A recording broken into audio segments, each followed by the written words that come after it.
Good evening, and welcome back to Quiet Shadow Sleep, stories about Dracula. Imagine yourself not on a windy ridge this time, but already indoors, tucked away in an old inn or mountain cottage somewhere in the Carpathian Mountains. Outside, the night is deep and moonless.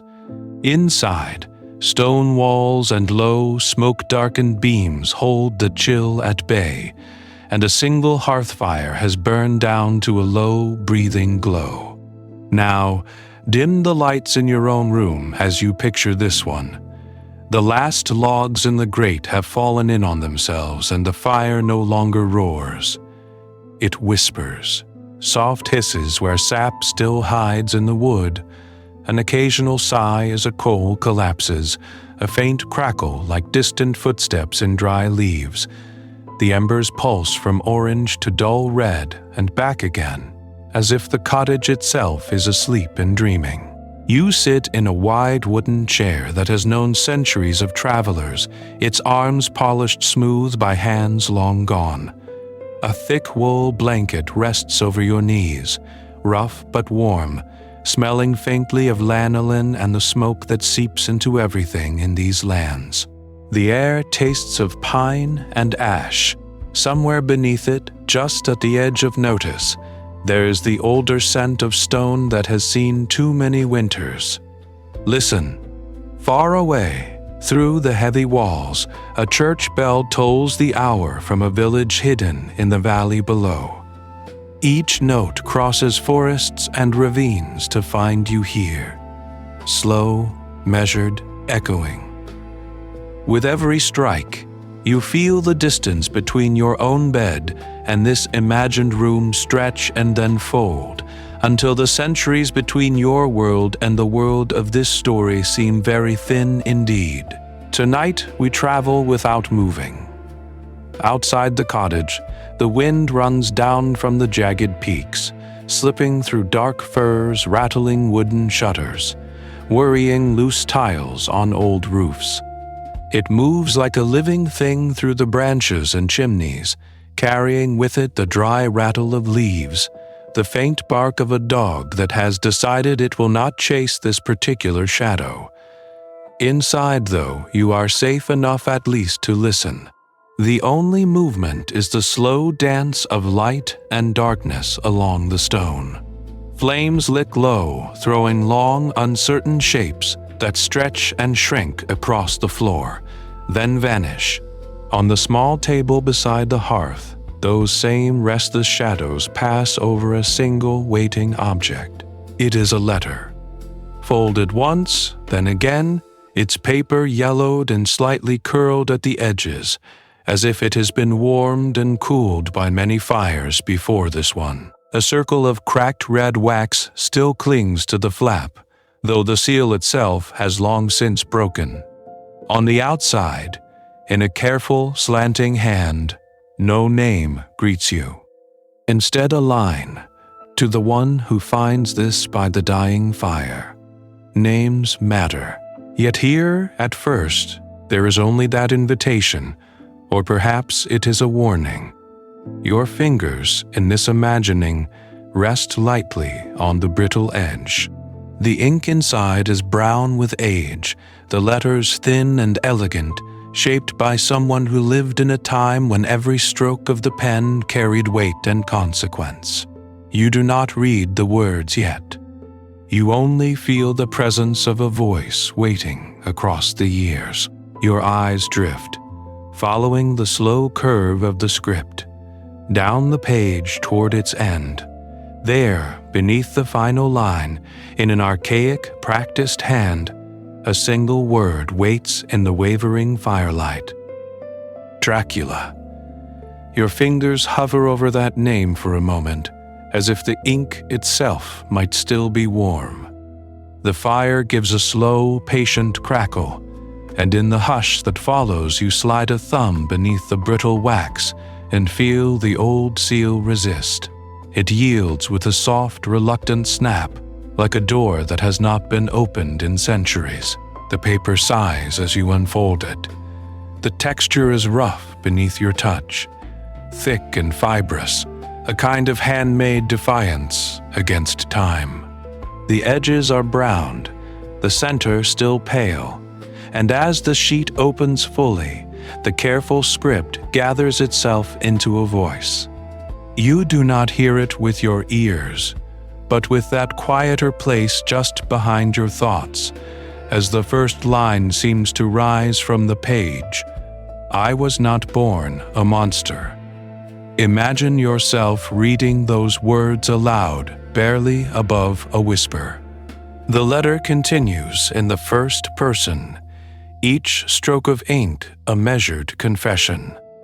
I came into a world already sharpened like a blade, the unseen writer tells you, a world of princes whose crowns were circlets of iron, of lands where the earth drank more blood than rain. He does not name his country yet. He does not speak of dates or borders. He only hints at a childhood spent between stone walls and watchful eyes, where the lullabies were the clash of steel and the distant call to prayer from an Ottoman camp. You follow the lines as they bend and curl, and the voice grows darker, though never louder.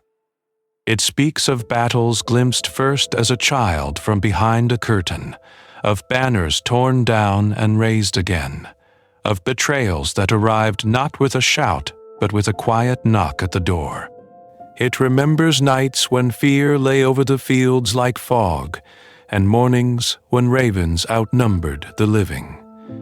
In such a place, the writer murmurs to you, mercy was a story told to children. Power was the only prayer that was ever answered. Now dim the lights a little in your mind's eye, and let the firelight steady you. For all its shadows, this is not a boastful letter. It is something more fragile. Between the lines, you can feel the weight of a man later turned myth, trying to explain himself to someone who sleeps in a gentler age. He writes not only of cruelty, but of order, not only of terror, but of nights when a peasant could leave a golden cup unguarded in a town square and find it there at dawn. You sense, almost shyly, a hope that history might remember him as more than a single, terrible name. Tonight we travel with him, though for now you remain here, warm and safe, listening. The letter promises that if you keep reading, you will drift backward through time, to a narrow principality pressed between hungry empires, to war-torn Wallachia where fortresses cling to hillsides, to the polished, dangerous corridors of an Ottoman court, to Saxon towns where printers carve his deeds into wood and multiply them like whispers, and further still, to gaslit Victorian London, where a writer named Bram will borrow his name and turn a weary prince into an immortal predator. The last lines on this page curl toward a warning, gentle but unflinching. In my nights, the voice tells you, you would not have survived until dawn. Not as a merchant on the road, not as a soldier at the border, not even as a prince. The fire pops harmlessly, and you feel the faintest chill. Yet here, in your quiet room, the danger is only a shadow on the wall, safe enough at least to listen, and to turn the page to what comes next. The page turns, though there is no hand upon it. The fire sinks lower, and the room around you seems to thin, as if the walls were only mist and memory. Imagine yourself sitting just where you are, yet feeling another landscape slowly rise around you, like a dream surfacing from deep water. These are the Carpathian lands, not a single country, not a neat shape on a modern map, but a long looping spine of mountains, where borders have wandered like restless ghosts. Mist curls up from black forests, villages cling to hillsides, and old roads twist between valleys where empires once collided and retreated. Here, history did not move cleanly forward. It doubled back, changed flags, changed languages, and left behind stories that grew teeth in the dark. In such a place, it becomes hard to say where history ends and legend begins. A battle is remembered, then embroidered. A cruel punishment is witnessed, then whispered, then exaggerated by an enemy with a printing press. Over centuries, the facts and the fears begin to braid together until the figure at the center is no longer only a man, but something larger, standing half in shadow. Tonight we travel with such a figure. Vlad Dracula was, in the beginning, a real 15th century prince of Wallachia, a frontier land pressed between the Kingdom of Hungary and the advancing Ottoman Empire. Names matter, and his already carried a weight. Dracula, the son of the dragon, or, if you preferred a darker translation, the son of the devil. Around that very real, very dangerous ruler, another Dracula slowly formed, a Gothic monster sown from propaganda, fear, and imagination. Before we walk with him, a gentle word of warning. This story passes through war, cruelty, and impalement. Vlad's world was one where forests of the dead could be left as messages, where justice was sometimes written on sharpened stakes. But here, in this quiet telling, we will move slowly and calmly, like someone walking with a lantern along a moonlit road. There will be no sudden shocks, no shouted horrors, only the steady unfolding of what happened, safe enough at least to listen. Now dim the lights a little more, and let the centuries slip. For a moment you are in the 1430s, in Wallachia. A boy named Vlad rides between fortress and forest, the son of a prince sworn to an order of dragon-bearing knights, already aware that his homeland is a narrow shield between Christian kings and Ottoman sultans. The air smells of wood smoke and horse sweat, and the iron tang of fear. The scene blurs. It is the 18th century now, in a Serbian village under a pale winter moon. An old woman leans close to the fire and mutters of the restless dead, of corpses that do not stay still, of a word, vampire, that slips from house to house like a draft under the door. Another turn of the page, another leap in time. London, the late 19th century. Gaslight pools in a small parlor as a reader bends over Bram Stoker's new novel, Dracula. Outside, the city hums with trains and telegraphs, but in those printed pages, an ancient aristocratic vampire rises from a Transylvanian castle and steps into modern dreams. By the end of our journey, you will have walked through all three of these nights and more. You will see what Vlad the Prince actually did in those contested lands, and also why frightened neighbors, ambitious enemies, and later hungry storytellers needed him to become immortal and inhuman. And as the letter by the fire goes on, you may find that understanding the monster is another way of understanding the people who created him. Ahead lies his childhood, his captivity, and the first shadows of the impaler he would become. The next page waits, and the fire has not quite gone out. The next page waits in the inn, but before we turn it, the letter seems to pause, as if aware of you as well as itself. It lets you remember where you are, not in Wallachia, not in the 15th century. You are in your own room, in your own bed, wrapped in your own quiet life. Now, dim the lights in your mind's eye and notice the difference.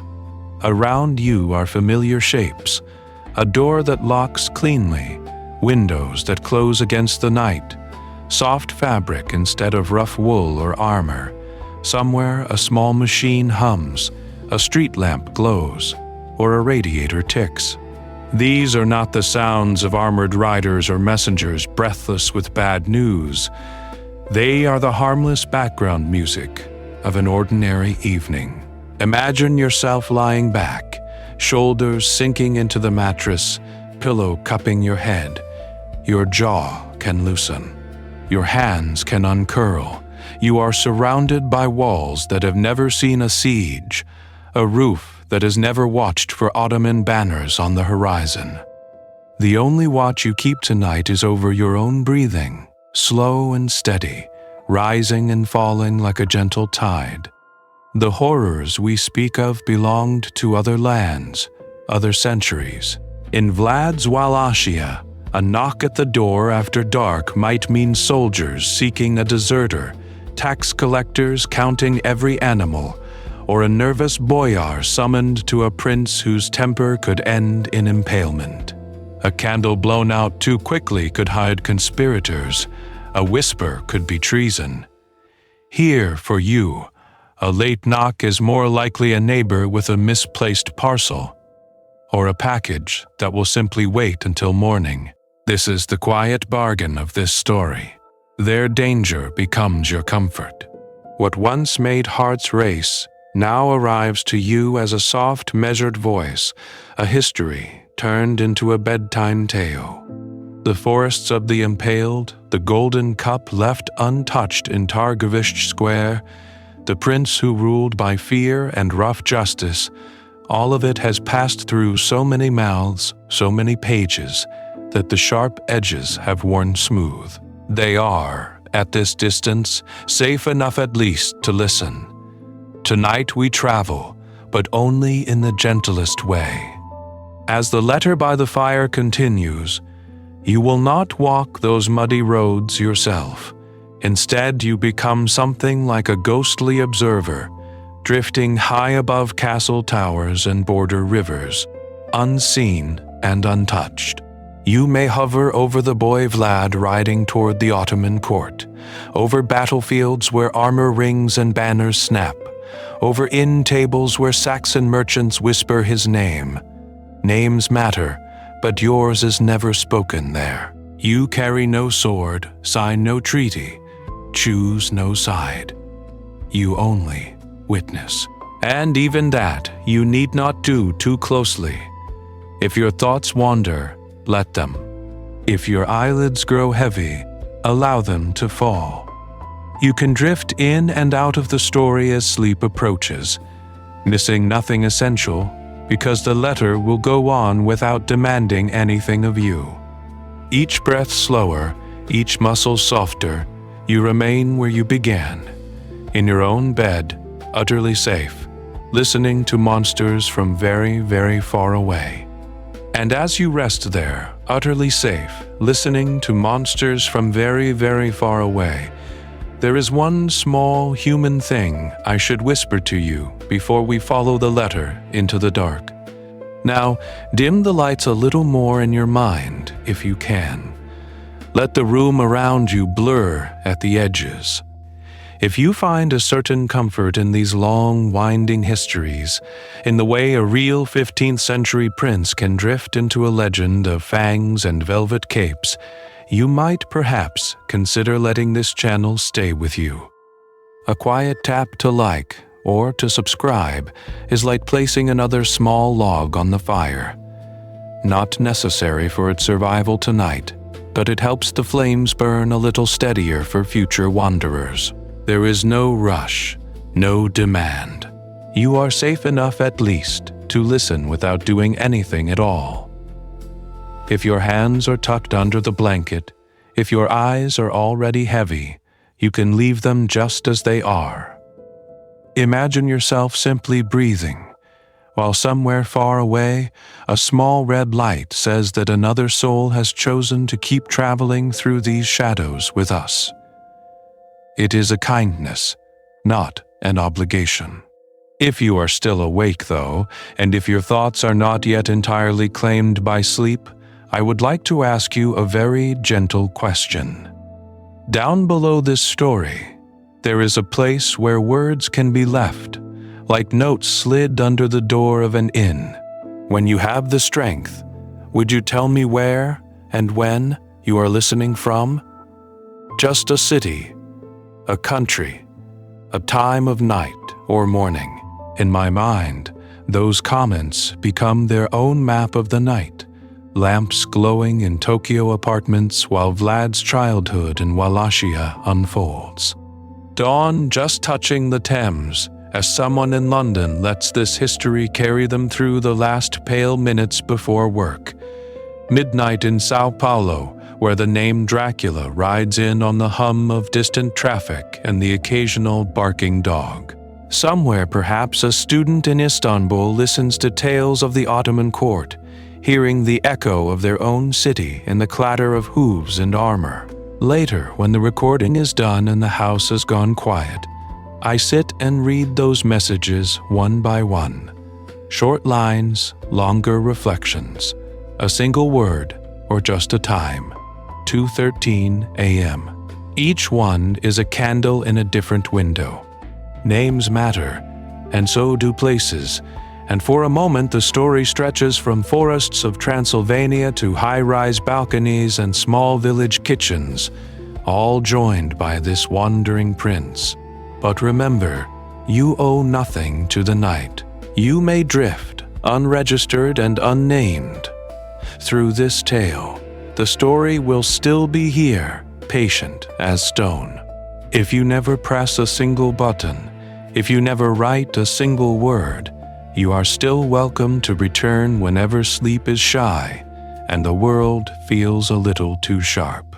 Because the real task before us is waiting just ahead. On that low table by the fire, the letter has not moved. Centuries have passed around it in our imagination. Empires rising, borders shifting, the name Dracula slipping from a Wallachian ruler to a London bookshop shelf. Yet the ink on this page remains dark, the seal unbroken. The wax glows in the firelight. The script curls like smoke, and it waits, as it has always waited, for someone exactly like you to reach out, unfold it, and begin to read. So before we break that seal and let the letter speak, we do something small, together. A little ritual before the darkness, to make this room, wherever you are, feel just close enough to that fire-lit inn where the parchment waits. Now, dim the lights if you can, or turn them off entirely, leaving only a warm lamp or the soft glow of your screen like a single ember in a quiet hearth. Adjust your blankets, your pillows, the way your body settles. Let your shoulders sink. Let your jaw loosen. Imagine yourself not just watching or listening, but arriving. We are, after all, about to walk through centuries. Tonight we travel from your familiar walls to lands of fir forests and stone fortresses, to the shadow of a prince whose name would one day belong to a vampire. Names matter, and his will follow us, but for now we simply make sure you are comfortable enough to hear his story, safe enough at least to listen. If there are other sounds in your room, let's invite them in. Perhaps you turn on a fan, and its steady breath becomes the wind around a mountain inn. Perhaps you choose a soft white noise, and it changes, in our shared imagination, into distant river water, or leaves moving along old Wallachian roads. Or perhaps you let the quiet deepen, so every small creak and sigh of the room feels like the building itself settling in beside you. Notice how these sounds, whatever they are, can become part of the story instead of distractions.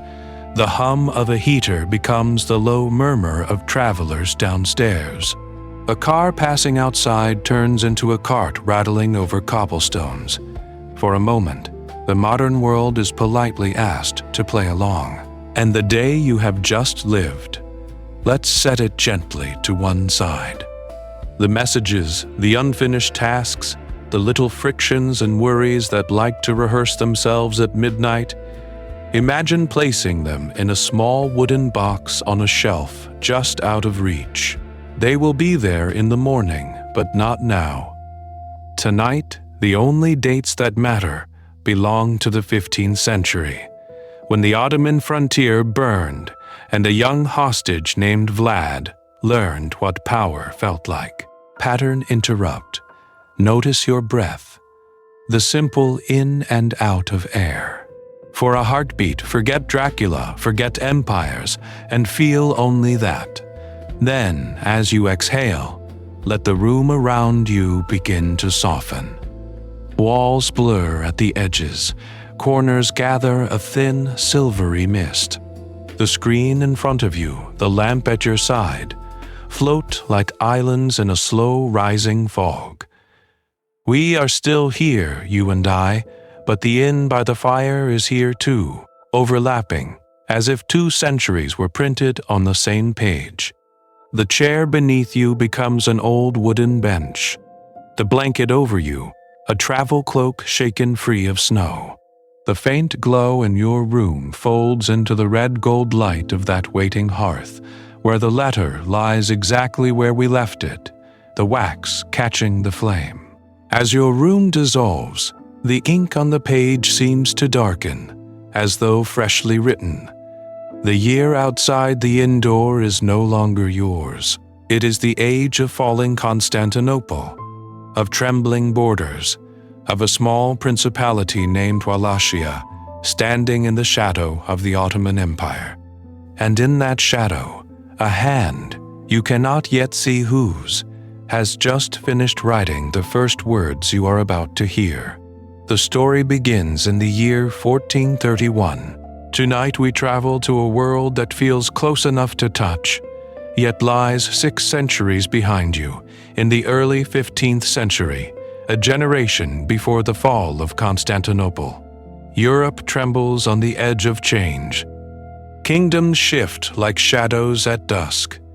In the east, the Ottoman armies press forward, testing every border, every vow, every prince. And in a small Transylvanian town, far from the grand courts and glittering capitals, a child opens his eyes for the first time. Imagine yourself standing on a cobbled street in Sihisara, or in a town very much like it, high in the hills of Transylvania. The houses lean close together, their steep red roofs shedding snow and rain like shields turned against the sky. Narrow streets twist between them, half alley, half staircase, as if the town itself is climbing the hill for safety. Smoke curls from chimneys. Dogs bark at nothing in particular, or perhaps at things you cannot see. Above it all, a church bell tolls the hours, slow and hollow, measuring out the worries of a small, anxious community. You feel the stone under your feet, worn by generations who have walked here before, merchants and soldiers, widows and children, all living under the same uneasy sky. This is not a fairy tale village. It is a frontier town. News arrives here not as polite letters, but as rumors of raids, of burned farms, of banners glimpsed on distant roads.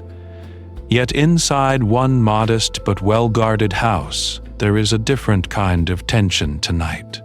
The shallow, urgent breathing of a woman in labor, the low murmurs of attendants, the quick pacing steps of a man who is used to command and suddenly can do nothing at all. That man is Vlad II Dracula, a minor but ambitious prince of Wallachia. He is not in his own principality now, but in these Transylvanian lands under Hungarian influence, watching and waiting, as all frontier lords must. He bears a new and dangerous honor: membership in the Order of the Dragon, a chivalric brotherhood sworn to defend Christendom against the Ottoman advance. Names matter, and his new title, Dracula the Dragon, coils around him like an omen he only half understands. His wife, likely of noble birth herself, lies between candlelight and shadow, between life and death, bringing forth a child who will be born into both power and peril. Outside, Wallachia stretches between greater forces, a narrow buffer of forests and marshes caught between the Kingdom of Hungary to the west and the expanding Ottoman Empire to the south and east. Princes here live and die quickly. Alliances shift, boyars whisper, A misstep can end a dynasty overnight. Safe enough, at least, to listen, you lean closer to that small upper room as the bell marks another hour. A cry at last, thin but insistent. A new voice entering a dangerous story. They name him Vlad, son of Dracul. Vlad Dracula. A name that, from this cramped, flickering chamber, will one day stretch far beyond these walls, beyond these hills, beyond the centuries themselves. Vlad Dracula. The syllables are still soft in the air of that cramped room, still only a whisper over the newborn's cradle. But already they carry more weight than most men will ever lift in a lifetime. Names matter in these lands, and this one arrives already armored, already sharpened. Imagine yourself tracing it backward, as if following a river to its spring. To understand the son, you must meet the father. Vlad's father, Vlad II, was not born Dracul. He earned it. In 1431, the same year his son would first cry in that Transylvanian chamber, he was welcomed into an elite brotherhood founded to defend Christendom against the advancing Ottoman Empire, the Order of the Dragon. Now dim the lights in your mind and picture their emblem, a coiled dragon, often shown with its tail wrapped around its neck, sometimes bearing a cross upon its back. It was more than decoration. It was a declaration. To wear that sign was to swear loyalty to the King of Hungary and to the fragile line of Christian fortresses standing between Buda and Constantinople. It meant you accepted a life lived on the edge of invasion, where winter snows might bring raiders instead of peace. In Latin charters, Vlad's father is styled Dracul, from the Latin Draco, the dragon. In the formal language of courts and seals, it is glorious, almost chivalric. Yet in the mouths of villagers, in the murmured stories by hearth and field, the word twists. In medieval Romanian, Dracul could mean dragon, yes, but in later folk usage, it also shaded into devil. A single word, two shadows, one bright, one very dark. So when Vlad II rode beneath the dragon banner, he signaled to Hungary that he was their man on the Wallachian frontier, a prince of the border, a shield against the Ottoman tide. But to the peasants who saw that emblem glinting on his cloak, it also marked him as something more troubling, a man bound to violence, to oaths made in blood, to a struggle in which mercy was a luxury few could afford. The dragon promised protection. It also promised fire. From this title, a second name naturally unfurled. In the local speech, the suffix "a" could mark descent. Dracula meant, quite simply, son of Dracul, the son of the dragon, or the son of the devil, depending on who was speaking and how afraid they were. A boy could not choose such a name any more than he could choose the mountains around him. Tonight we travel not along roads of stone, but along the path of that word as it moves from seal to rumor, from record to legend. Already it is changing. Already it is gathering stories to itself. In this region, names were never just labels. They were weapons, blessings, curses, passwords at midnight gates. A name like Dracula could open doors at a royal court and centuries later open the door of a coffin in the imagination of the world. For now, it is only a family name, inked in careful script, spoken in council chambers and over that sleeping child. But listen closely. There is an echo in it, faint but persistent, as if the centuries themselves are rehearsing. This name will outlive its bearer. It will survive the prince, the Ottomans, the kingdom that armed it. It will slip from history into story, from story into nightmare. And somewhere, By another fire on another night, someone will whisper it and feel, just for a moment, that the darkness has leaned in to answer. Names matter, but so do the lands that shape the people who bear them. To understand what it meant to whisper Dracula in the 15th century, you must first imagine the country that would one day call him Prince. A narrow strip of fields and forests, mountains and marsh, pressed between greater powers like a leaf caught between closing pages. Tonight we travel, just for a moment, above a map that does not yet know the borders you recognize. To the west, the Kingdom of Hungary, armored in Latin Christendom, with its nobles, its fortresses, its kings who watch the frontier like a drawn bow.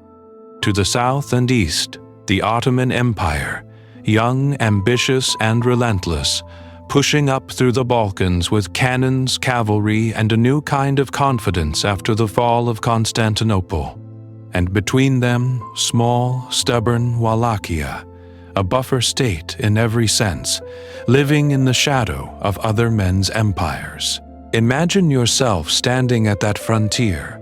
Behind you, the dark spine of the Carpathians. Before you, open plains where armies can move fast and vanish faster. The soil is rich, the forests deep, the passes narrow, and every advantage is also a danger. Whoever holds Wallachia holds a doorway. Whoever loses it leaves a doorway open. In such a place, the throne is not a chair, it is a trap. Voivodes rise and fall with bewildering speed. One year a prince rides in under Hungarian banners. The next he kneels to the Ottoman Sultan. The year after that, his head decorates a spike. Assassinations at feasts, betrayals whispered in candlelit chambers, cousins and brothers turning on one another when the balance of power tilts by a finger's breadth. Foreign armies intervene, advisors arrive with armed escorts, and the boyars, the great nobles of Wallachia, weigh their loyalties against their survival, often choosing neither very faithfully. Yet amid this, life goes on. The bells of Orthodox churches call the faithful to liturgy, their chants rising like smoke in Old Church Slavonic. Monasteries cling to hillsides and forest clearings, places of painted icons, beeswax, and quiet scholarship, where monks copy texts in the light of narrow windows, Latin murmurs in charters and treaties, Slavic in prayers, Romanian in fields and markets. And beneath all of it, older threads persist. Stories of spirits in the woods, of witches at crossroads, of the restless dead who will not lie still if buried without proper rites. For ordinary people, the danger is not abstract. It is the sudden thunder of hooves as a raid sweeps in from the Danube. It is fields burned before harvest, borders that shift so often that a village may swear to 3 different lords in a single lifetime. Heavy taxes demanded for tribute to the Ottoman, then more taxes to pay Hungarian allies, then conscription, because someone must stand on the riverbank when the next army comes. In such a world, a harsh ruler can seem less a monster than a necessary wall of flesh and iron. Now dim the lights a little in your mind and picture a child born into this, a boy whose father wears the dragon of a knightly order, whose very name promises both protection and danger. Safe enough at least to listen, you and I can trace the lesson he learns almost from the cradle. Mercy, in a land like this, can invite the knife.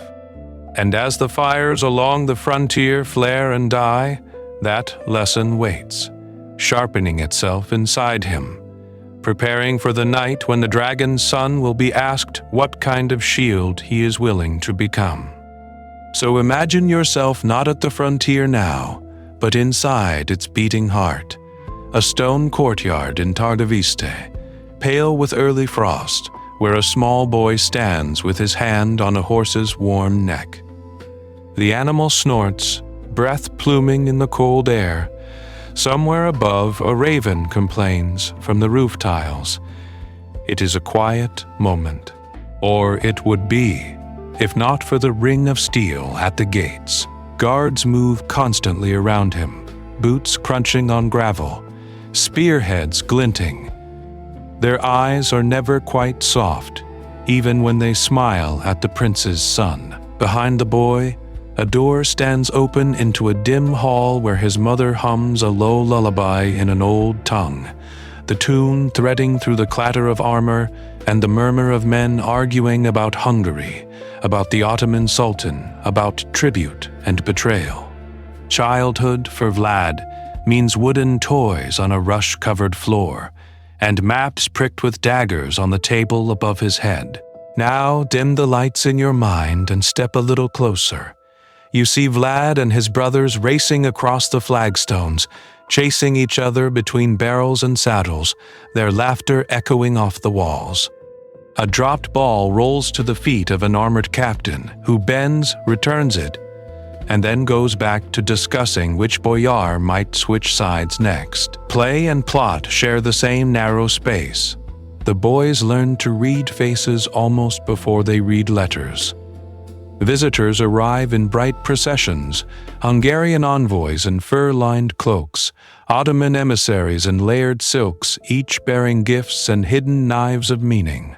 One day, a jeweled belt, the next, a veiled warning about unpaid tribute, about armies massing beyond the Danube. Names matter here, and the name Dracula is weighed and tasted in every greeting, each foreign tongue testing how much power and how much fear it still carries. In corners and corridors, the young Vlad listens. He hears how one prince was poisoned at supper, another hunted down in a forest, another abandoned by his own boyars when the tide of war turned. History in these lands is told as a chain of betrayals recited almost like prayers. A child might not grasp every detail, but he understands the tone, lives sharp or not at all. And then there are the lessons no lullaby can soften. Once, perhaps, he is lifted to a window to see justice done in the square below. A thief whipped until his back runs red, a traitor displayed in rough stocks, or a condemned man hanged where the road enters town so that every traveler must pass beneath his swinging feet. Authority in Wallachia is written on bodies. Punishment is not hidden, it is staged. Imagine yourself as that child, fingers gripping cold stone, trying not to look away. The crowd is silent, or pretending to be. Somewhere in his chest, fear curls in on itself and hardens into a thought he cannot quite name. That to be safe is to be the one others fear first. It is a cruel equation, but it is the only arithmetic this court teaches consistently. Tonight we travel along that narrow path between cradle and scaffold, watching how small compromises of the heart become habits of the mind. Vlad learns that smiles can be masks, that oaths can melt like snow, that a prince who hesitates may not live to regret it. And just as these harsh lessons begin to feel almost ordinary, the ground will shift beneath his feet. Soon riders will come, and the dragon's sons will be led away from the courtyard they know, across the river and into the hands of the Ottoman Sultan. How and why a father surrenders his children is a darker chapter of this story, and it waits just ahead of us in the next turning of the road. Imagine yourself standing in that same courtyard where the boys once practiced with wooden swords. The dust has barely settled from the riders' hooves when the summons comes, quiet and unquestionable, like a sentence already written. Tonight we travel, the message implies, and it is not you, not the father who chooses the road. In the 15th century, along this restless frontier, princes did not only send gold or oaths to their overlords, they sent flesh and blood.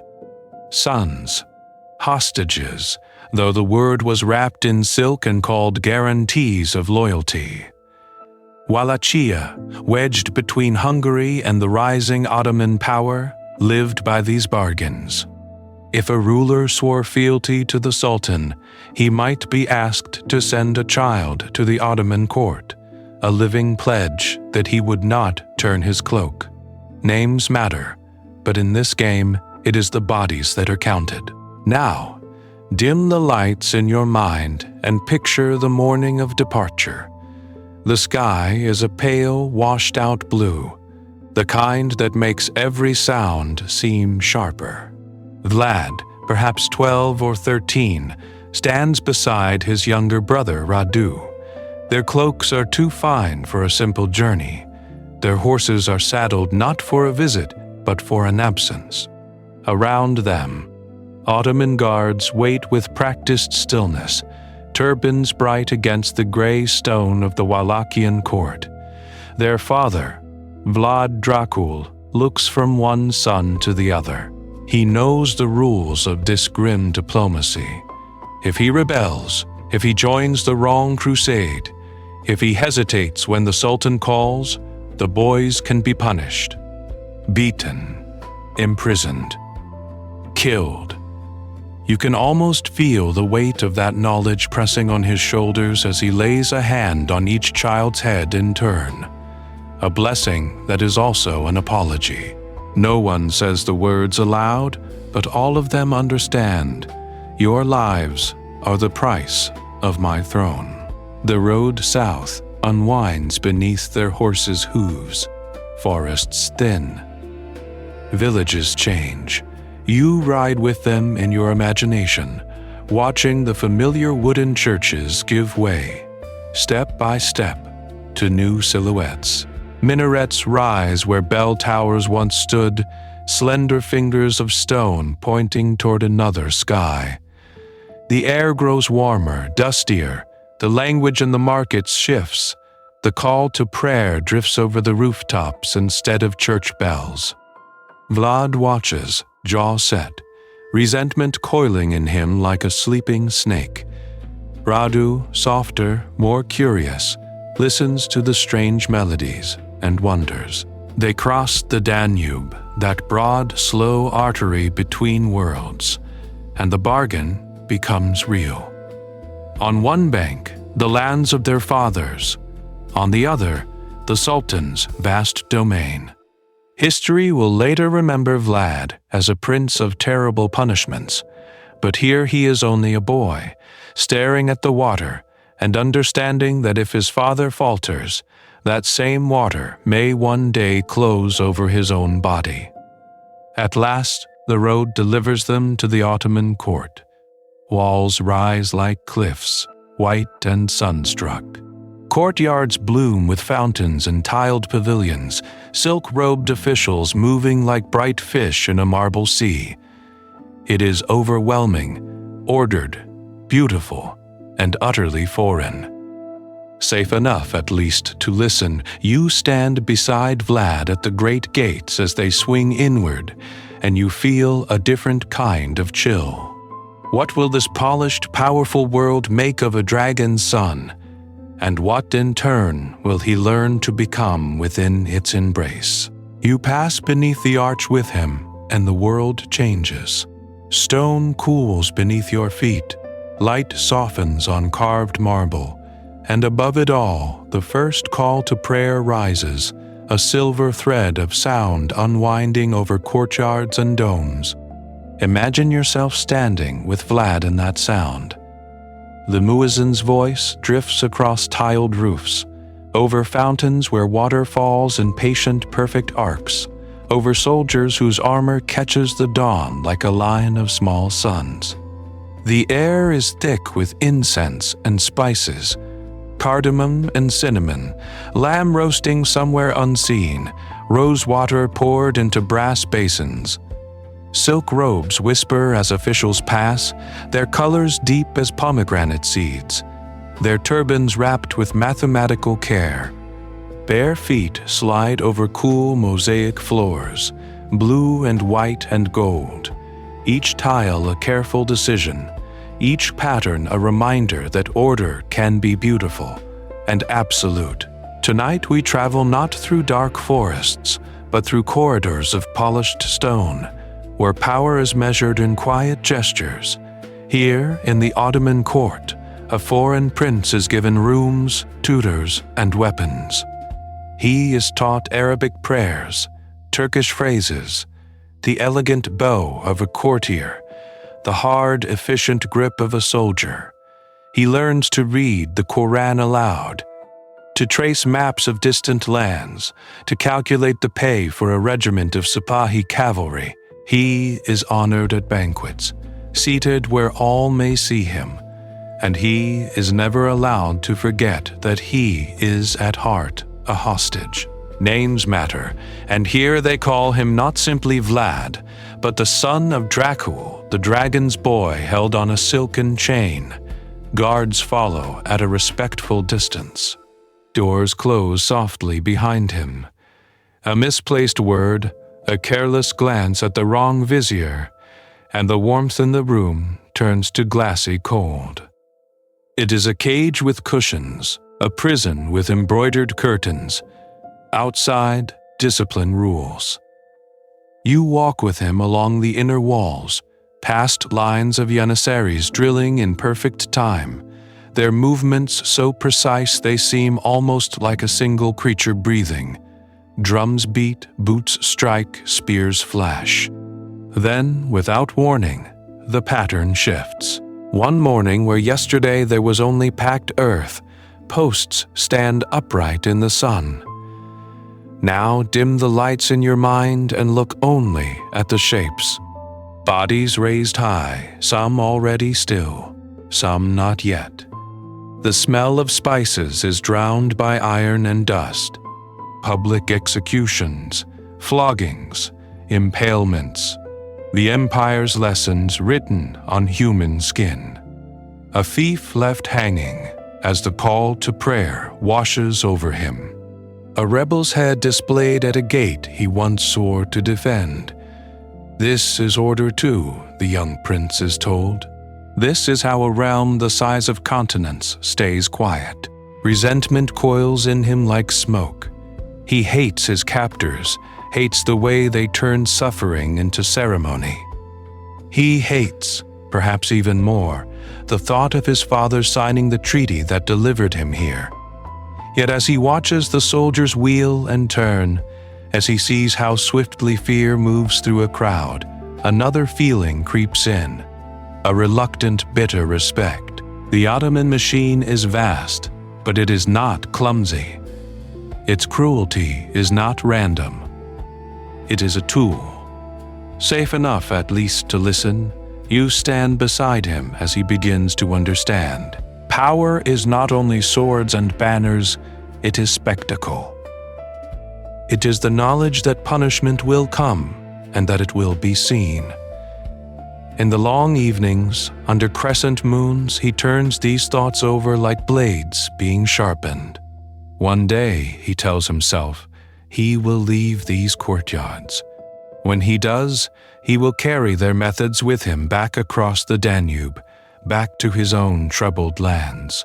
What happens when a prince raised in such a shadow finally holds power in his own hands? Our story will follow him there soon enough, to a throne won, lost, and taken again, and to forests where the lessons of this polished court will return in far more terrifying shapes. Imagine yourself back in those tiled courtyards, but now the sun has gone, and only the lamplight of memory remains. The marble is cool beneath your bare feet. The air smells faintly of oil and dust, and somewhere beyond the walls a muezzin's call thins into silence. In that hush, you can almost hear the heartbeat of a boy who knows that a single word, spoken far away by his father or his sultan, could mean his death. For Vlad, captivity was not chains and dungeons, but something more subtle and more suffocating. Every lesson, every meal, every game of strategy carried the same unspoken rule. You live because you are useful. You live because your father obeys. You live because the Ottoman ruler, in a moment of whim rather than mercy, allows it. Imagine what that does to a young mind, night after night, as he lies awake and counts not sheep, but the ways in which people can fail you. History often speaks of hostages as if they were parcels, exchanged and forgotten. Yet here, in these polished halls, the psychology of fear was its own curriculum. Vlad learned that loyalty was conditional, that promises were as fragile as paper left too close to the fire, and that survival might one day demand a hardness colder than the stone beneath his feet. Names matter, and the boy called Dracula began to imagine that only a dragon's cruelty could keep him safe. By day, he watched the Sultan rule. He saw how petitions were heard, how gifts were given, how smiles could be as sharp as blades. A disloyal governor might be richly dressed at dawn and a cautionary tale by dusk. Rewards were public, so were punishments. Executions were not hidden away, but placed where everyone would pass, where the smell of blood and the sight of broken bodies would linger in the mind long after the stains were washed from the stones. Tonight we travel, in thought, to those carefully arranged horrors. Vlad observed how cruelty could be staged like theater. The condemned displayed in ordered rows, the timing chosen to coincide with festivals or arrivals of foreign envoys, the message unmistakable. It was performance. It said, in a language older than any decree, "This is what happens to those who forget their place."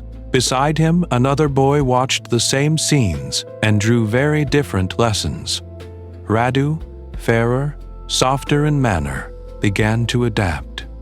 He learned the language quickly, adopted the fashions, smiled at the right moments.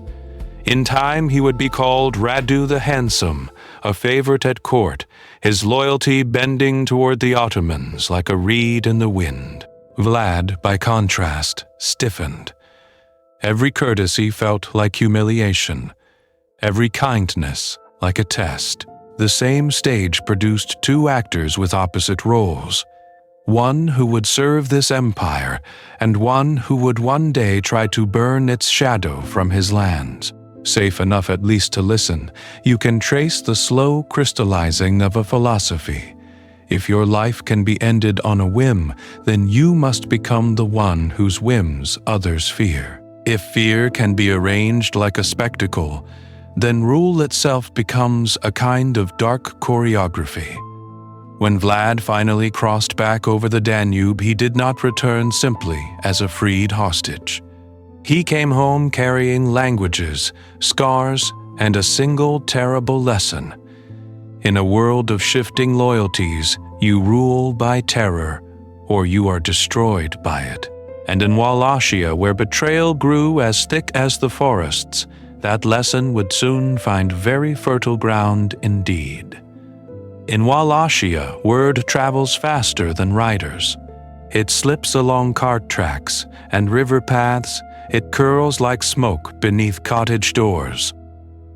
While the boy who had crossed back from the Ottoman court was still learning the weight of armor and the taste of command, his shadow was already arriving ahead of him in the villages.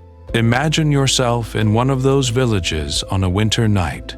The fields are frozen, the wolves are closer than anyone likes to admit, and the only light comes from a low fire and a tallow candle guttering in the draught.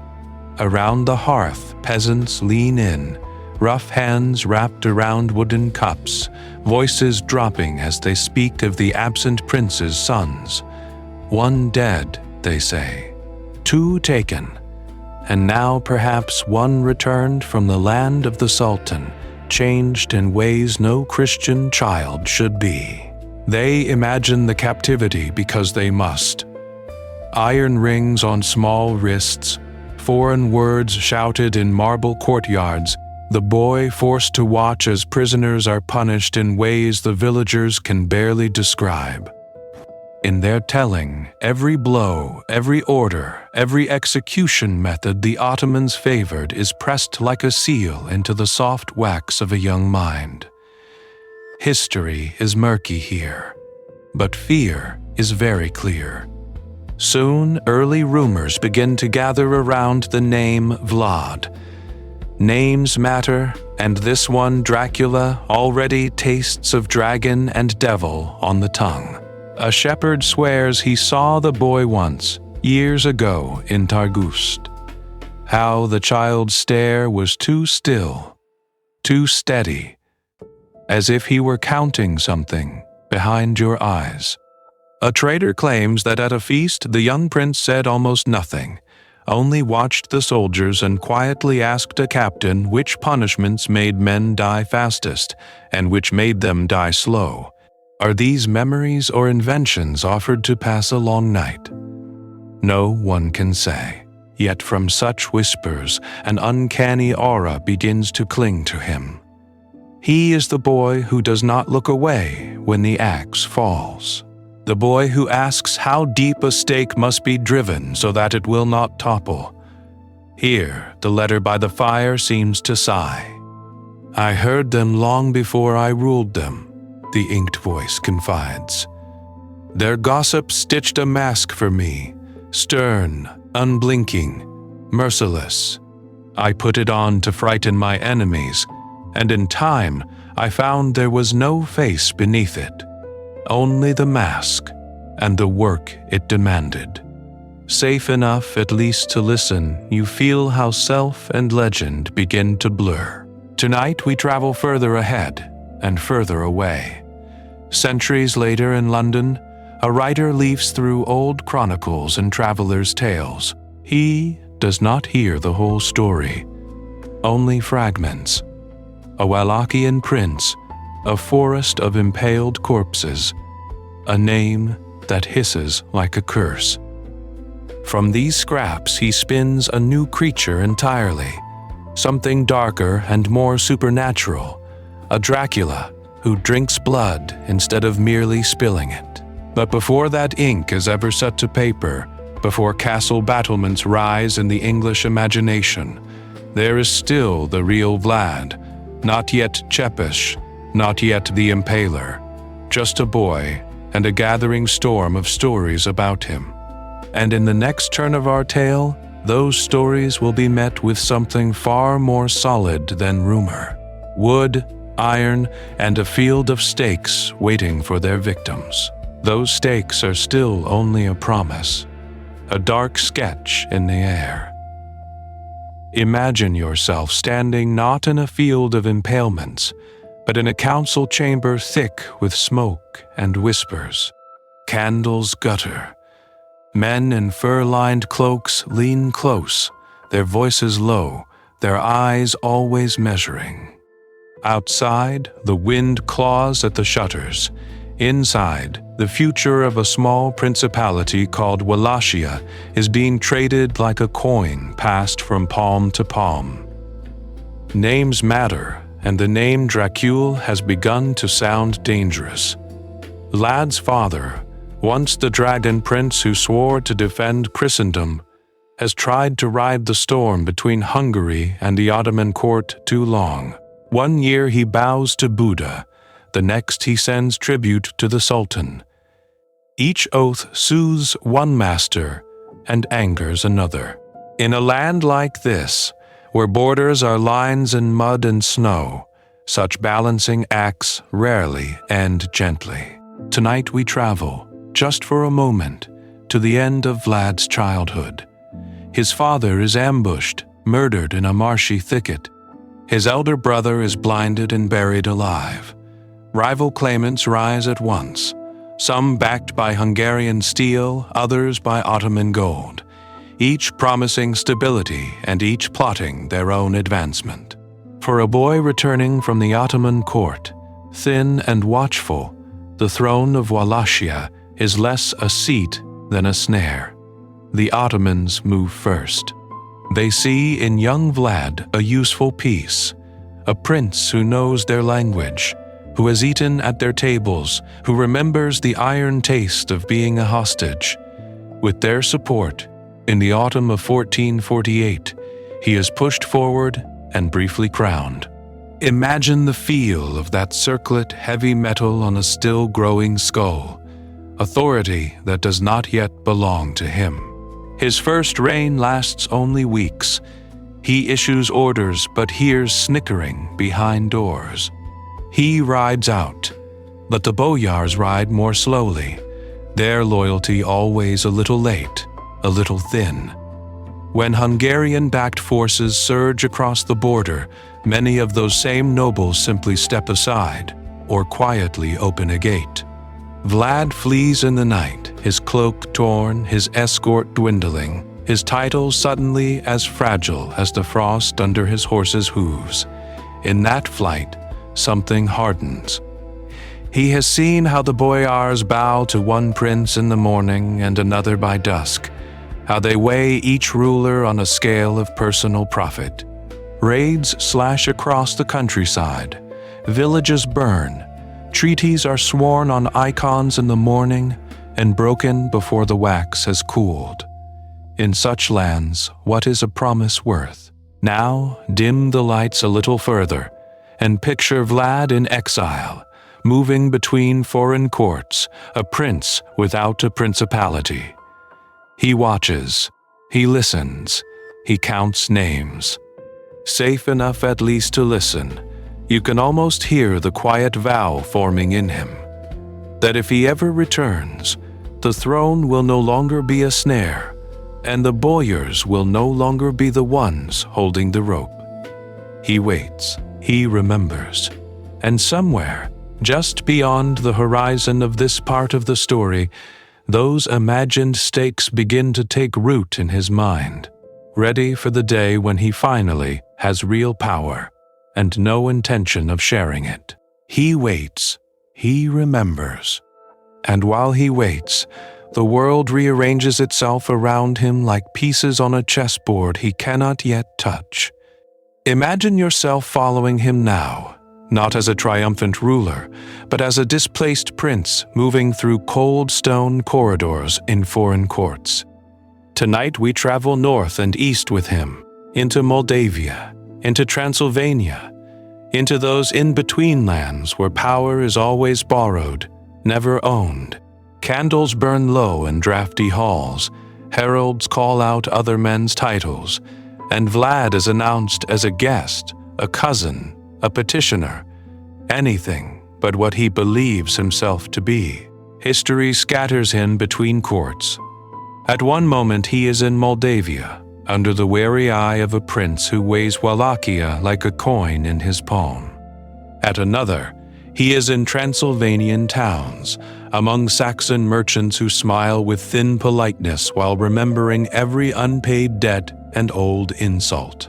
He watches how they bargain, how they whisper, how quickly they change allegiance when the Ottoman shadow lengthens over the passes. In the letter's voice, he almost sounds amused. Exile, he writes, teaches you to listen more than you speak. So he listens. To gossip over wine cups, to arguments in council chambers, to the trembling reports of messengers who bring news of boyars plotting back home. Names matter, he reminds you softly. He begins to keep them like beads on a rosary turned in secret fingers. Boyars, who rode with his father and then deserted him. Rivals who laughed when the young Dracula was dragged away as an Ottoman hostage. Villages that opened their gates to his enemies without a fight. You can picture him at a window in a Moldavian fortress, the snow outside glowing blue in the moonlight. He traces lines on the frost with a gloved finger. This valley loyal, that town treacherous, this clan too ambitious to be trusted. He is still outwardly powerless, a guest living on another ruler's favor and another ruler's patience, yet inside he is building invisible ledgers of loyalty and betrayal. One day, he tells himself, these lists will be paid in full. Now, dim the lights for a moment and watch how his thoughts harden. From the corners of these courts he studies not only enemies, but the princes who shelter him. He sees how quickly a generous ruler is mocked, how a moment of mercy is read as weakness, how divided nobles pull at a throne until it cracks. A mild Moldavian lord pardons conspirators. Within a season, those same men move against him. A Transylvanian governor hesitates to punish a rebellious town. Trade falters. Respect evaporates. And suddenly, everyone is brave. The letter pauses here, almost inviting you to decide, is this a lesson or a warning? Vlad takes it as both. I learned, he writes, that fear is a wall, and walls keep a country from falling in on itself. He begins to imagine not just ruling, but staging his rule. If stories can topple princes, then stories can protect them. He notices how rumors of a harsh tax collector make peasants pay on time without a soldier in sight. How tales of a cruel captain keep roads safe long after the captain has ridden on. Somewhere in these wandering years, an idea takes root as stubbornly as those imagined stakes in his mind, that a reputation could ride ahead of him like an army.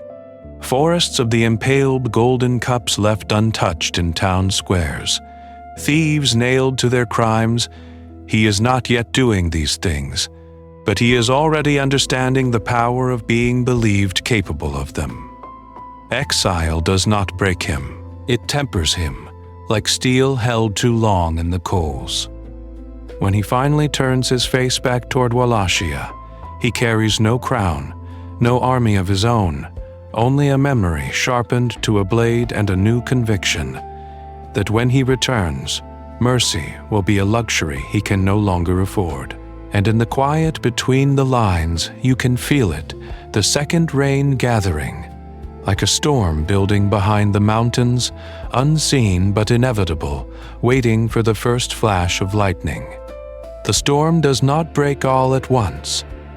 It comes in rumors first, in footsteps on muddy roads, in the low murmur of names traded like secrets in taverns and churchyards. Vlad, Dracula, the prince who vanished into foreign courts and Ottoman shadows, now whispered to be turning home.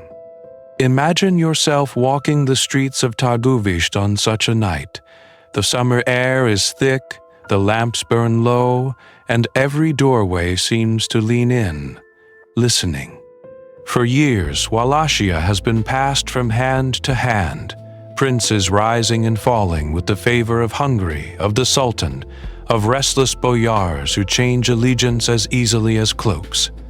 People are tired, so very tired. Europe at this moment trembles between empires. In Buda, the great Hungarian captain John Hunyadi has fought the Ottomans, then died, leaving a legacy his son Matthias Corvinus will inherit. In Edirne and beyond, the Ottoman gaze turns toward larger prizes, toward fortresses and cities whose names echo across history.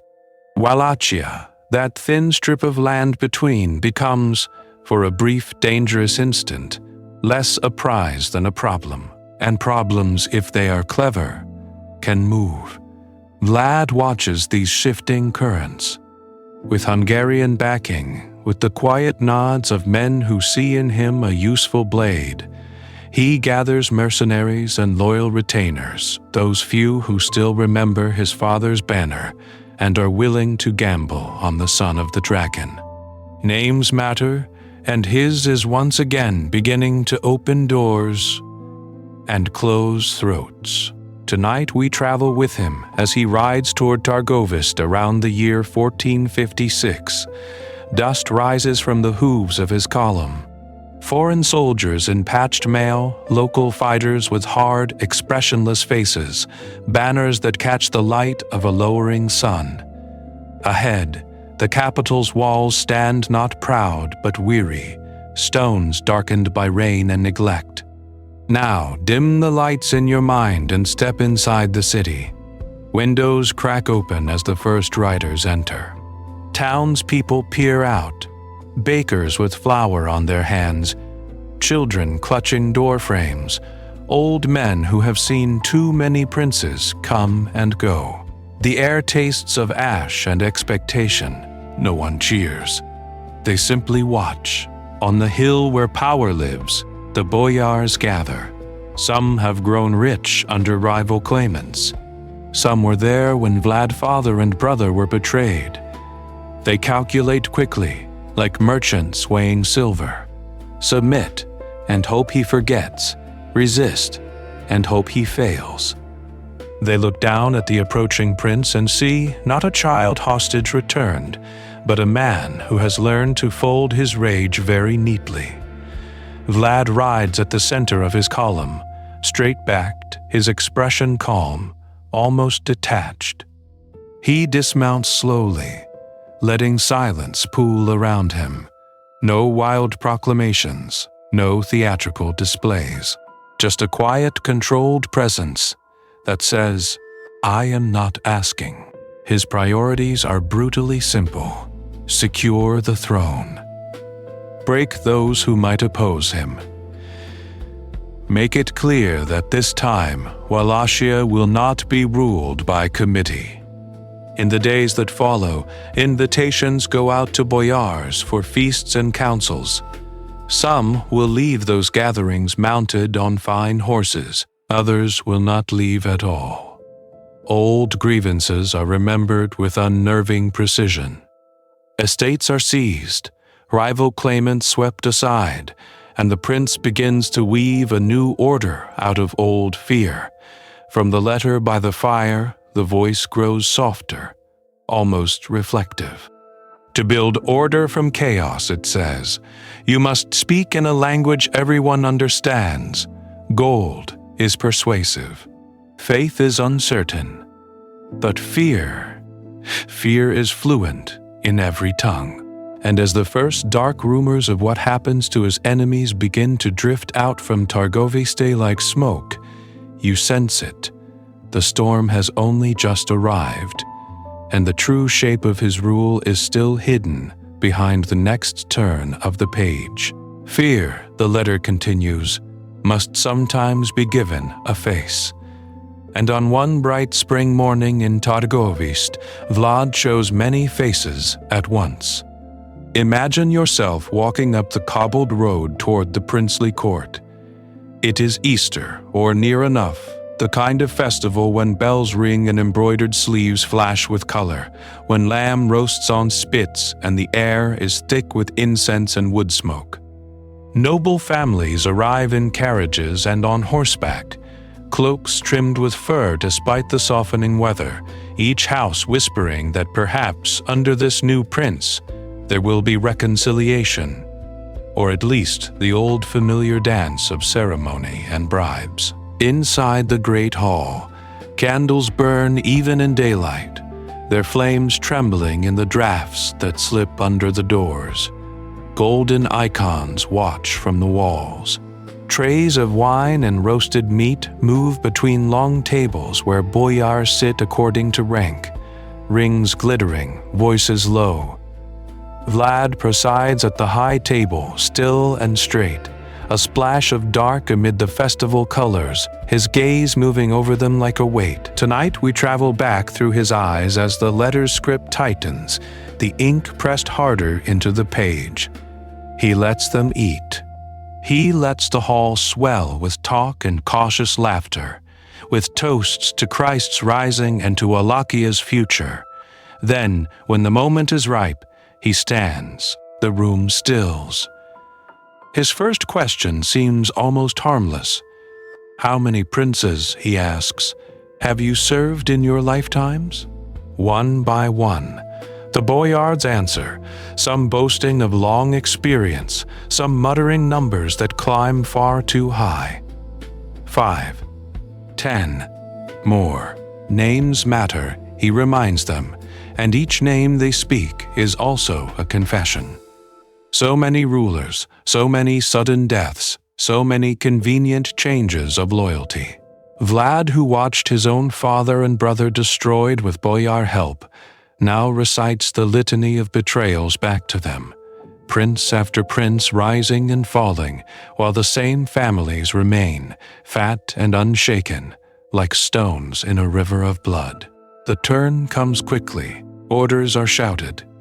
Doors are barred.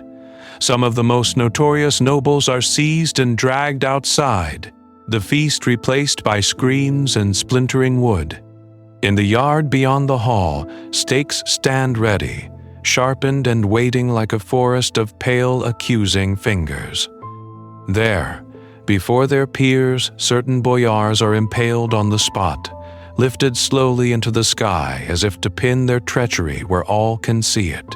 Others, old and young alike, are not killed but condemned. They are driven from the hall, stripped of finery, forced on a brutal march up into the harsh, stony lands above the Arges River to labor at the fortress of Poenari. Those too frail to walk are not spared. They are simply driven until they fall. This is punishment not of individuals, but of a class. From Vlad's own hand, in the glow by your fire, the act is framed as justice. Wallachia cannot stand, he writes, while the same roots of treason coil around every throne. Terror is the axe that clears the ground. Yet if you shift your chair a little closer to the shadows, you can almost hear another version. To the boyars, this was not justice but massacre. A prince turning holy festival into a trap, a ruler who answered intrigue with annihilation. When the smoke of that day finally thins, the capital is changed. Noble houses stand strangely quiet, their courtyards empty, their shutters closed like eyelids over a bad dream. The streets of Targovishte grow calmer, yes, and more obedient. The golden cup in the square will stand untouched. But as the letter pauses here, ink dark against the page, it leaves you with a question hanging in the stillness. Can an order born from so much blood ever rest easy? Or does it always listen for footsteps on the stairs? The question hangs there like smoke that refuses to drift away. And then the letter, resting by the fire in that quiet room, turns to the darkest tool in Vlad's hand, the one that made even the bravest messenger think twice before riding into Wallachian lands. Imagine yourself walking out beyond Targovishte, past fields and low hills, where the road grows strangely silent. The wind still moves, the crows still circle, yet the world seems to hold its breath. Ahead, rising from the earth in rigid lines, are stakes. Tall, stripped trunks, each bearing a single human figure held aloft in a posture that is neither life nor the peace of death. No screaming now, only stillness and the slow, terrible message of it. The letter does not linger on gore. It explains, with a cold administrative clarity, that impalement was a method designed to prolong suffering, yes, but more importantly, to prolong the sight of suffering. A body on a stake did not vanish quickly like smoke from a fire. It remained for days, sometimes longer, a grim punctuation mark on the landscape. Travelers saw it. Villagers saw it. Enemies saw it. The prince wanted them to. Vlad, the writer admits, understood that fear is a kind of currency, and he spent it lavishly. Impalement became his signature not only because it was cruel, but because it was unmistakable. A thief who might once have risked a hand for a purse now had to imagine his whole body raised above the ground, displayed to neighbors and strangers alike. A boyar plotting betrayal had to picture his family riding past his own suspended form. Rebellion under such a vision began to feel not merely dangerous, but unthinkable. Tonight we travel, in the letter's telling, to the most infamous scene of all, the so-called Forest of the Impaled. When Sultan Mehmed II advanced into Wallachia in 1462, Ottoman chronicles and later German pamphlets describe him halting before a vast field where thousands of stakes rose like a ghastly orchard. On each, a body. Men, soldiers, prisoners. Some accounts even whisper of women and children among them, though the letter hesitates there, as if the ink itself is reluctant. For the invaders, this was more than a battlefield. It was a living wall of fear. The smell, the silence, the way the stakes seemed to march toward the horizon. Concrete details that turned a campaign into a nightmare. One Ottoman source claims the great Sultan himself was shaken by the sight, though he pressed on. Names matter, and after that day Dracula carried the weight of that forest wherever it was spoken. Now, dim the lights in your mind for a moment, and let another truth step forward. Many of these stories reach us through hostile Saxon pamphlets and chronicles, printed in German towns that had every reason to paint Vlad as a monster. Numbers swell in the retelling. 10,000, 20,000, whole valleys of stakes. Woodcuts show him calmly eating a meal while the impaled writhe around him, an image designed to shock buyers in distant markets as much as to record history. Safe enough at least to listen, the letter gently reminds you that propaganda has its own kind of appetite.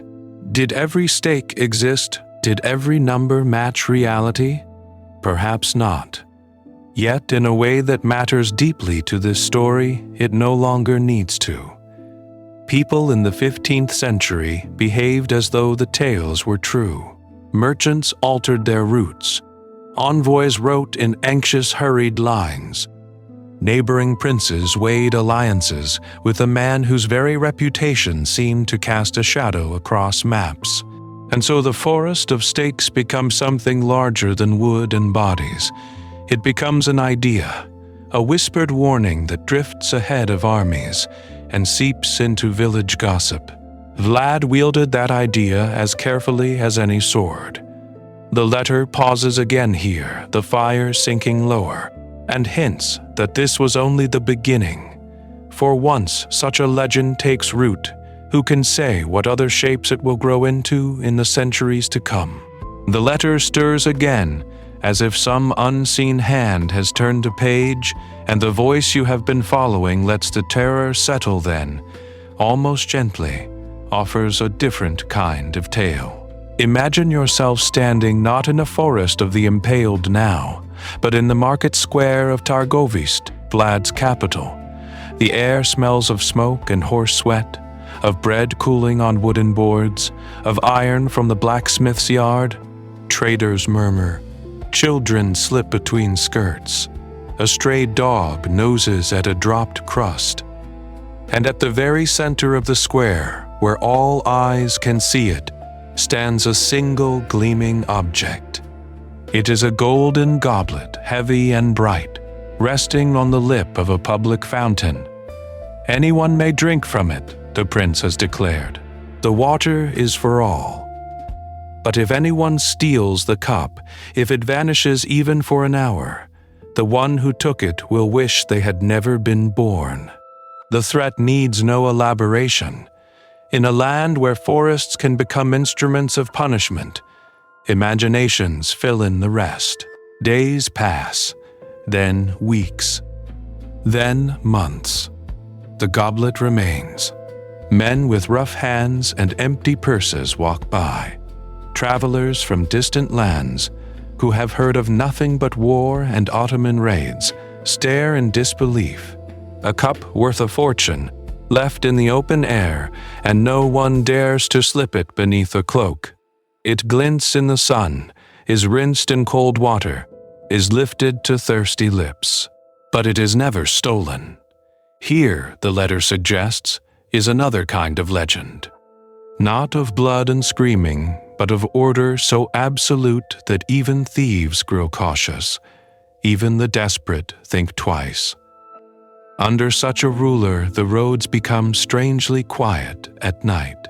A woman can ride from village to village with coin in her saddlebag and, so the stories say, arrive untouched. Safe enough at least to listen to gossip at the inn, to sleep without a dagger under the pillow. Names matter, and in some corners of Romanian folk memory, Dracula is not only the name of a monster. It is the name of a prince who hanged corrupt officials, who impaled highwaymen, who dragged treacherous boyars from their halls, and in doing so, shielded peasants who had nothing but their fields and their fear. Old people, centuries later, could still be heard saying that during his reign, a coin dropped in the road would wait for its owner to return. Tonight we travel, the writer murmurs, not just through horror, but through a question. What is the price of walking unafraid through dangerous streets? Would you accept a ruler whose justice is swift and merciless, if it meant your child could cross a darkened square alone? The fire in your mind's eye sinks lower as the scene returns to Targovish. The crowd thins, shutters close, twilight gathers, and still the golden cup stands untouched, catching the last light of the sun, a small, shining promise, in a city that learned peace and terror from the same unyielding hand. The golden cup still gleams in the square of Targovist as night gathers, a last glint of order in a world about to slip into flame and iron. Above it, the sky darkens not just with evening, but with the slow, relentless storm of empire. Now dim the lights in your mind and let the map of these lands unfold. To the south, the Ottoman Empire swells, pressing northward like a rising tide, its sultans demanding tribute, hostages, and the quiet acknowledgement that their shadow is law. Wallachia, the small principality between mountains and Danube, is expected to bow, to pay, to send sons and gold and silence. But its prince is Vlad Dracula, and names matter. He has been the obedient hostage once, a boy at the Ottoman court learning their language, their discipline, their terrifying efficiency. He knows the weight of their power and the cost of their mercy. So when the demands grow heavier, when Sultan Mehmed II, conqueror of Constantinople, expects a compliant vassal, Vlad refuses in the only way that truly counts, with steel, fire, and a promise of no easy victory. Imagine yourself riding with him as the war begins in earnest. Fields that once rustled with wheat now hiss with sparks. Villages along the invasion routes are stripped bare, then burned by their own defenders. Wells are poisoned, granaries emptied, bridges broken. Peasants are driven north into the forests and hills, their homes sacrificed so their lives, and the country itself might endure. It is a cruel arithmetic.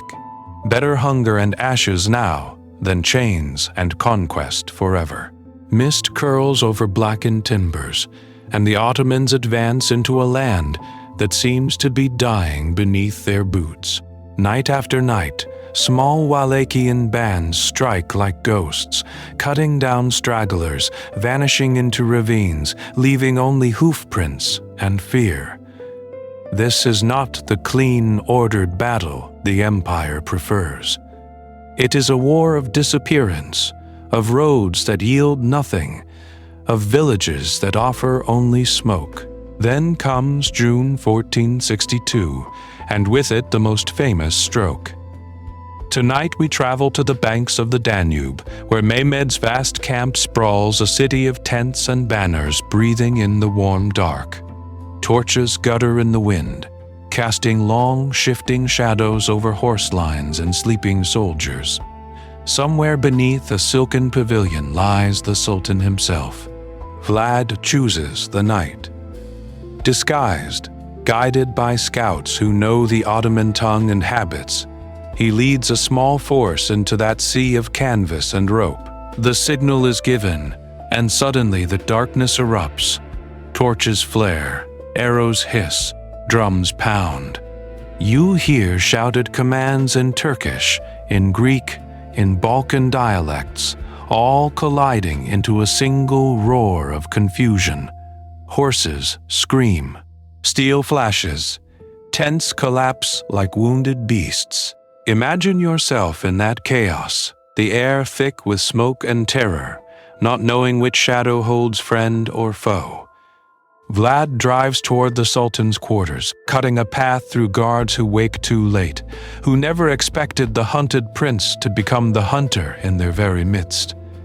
He does not find Mehmed. The assassination fails, yet the camp itself becomes a nightmare that will be told and retold in Ottoman tents for years. By dawn, the empire still stands, but its confidence has cracked.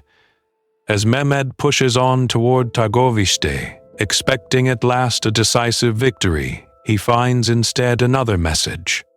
Outside the capital, on a broad plain, rises a sight that even hardened janissaries struggle to face.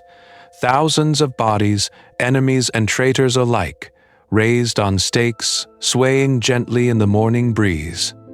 A forest of the impaled cultivated with cold intent. The smell is overwhelming. The silence is worse. Mehmed studies the grisly avenue and, according to later tales, turns his horse aside. The campaign continues, but something essential has shifted.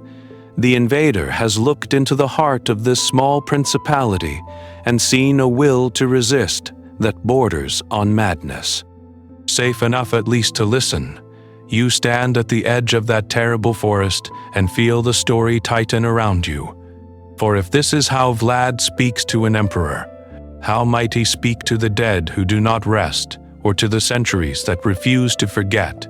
Safe enough at least to listen, you stand at that forest's edge a heartbeat longer, and then the scene begins to widen like a map slowly unrolling across a table. The impaled bodies, the stunned Ottoman emperor, the smoke of burning villages, these are not only horrors in a single principality, they are messages sent out into Europe like dark, fluttering letters. Imagine yourself now in Buda, in the Hungarian court, far from the reek of that battlefield. Candles burn low, wax pooling like spilled moonlight on polished tables, and men in fur-lined cloaks bend over maps of the Balkans. To many of them, Vlad is not a madman but a necessary blade, a Christian prince holding the line against the Ottoman tide, a harsh guardian on a crumbling frontier. His forests of the impaled are read as signals of resolve. Brutal, yes, but also strangely reassuring. Someone, they think, is willing to be more terrifying than the invader. Names matter. In charters and letters, he can appear as a loyal vassal, a crusader prince, a son of the Order of the Dragon still fighting the old holy war his father began. In this telling, his iron laws and sudden executions become rough justice, his cruelty a shield behind which peasants might, on some nights, actually sleep. It is a comforting story if you are far enough away not to hear the screams. But tonight we travel north and west, over the mountains into the Saxon towns of Transylvania, where narrow streets wind between tall houses with steep roofs, and church towers keep watch like suspicious eyes. Here, German-speaking merchants remember something different. Confiscated goods, burned villages, traders nailed to their stalls, and impalements carried out not on invaders but on their own neighbors. To them, Vlad is no bulwark. He is a bandit in a crown. In these towns, presses begin to clatter. Wooden letters are inked and pressed into damp sheets. Crude woodcut images are carved, each stroke deepening the shadows around a pointed beard and cold, staring eyes.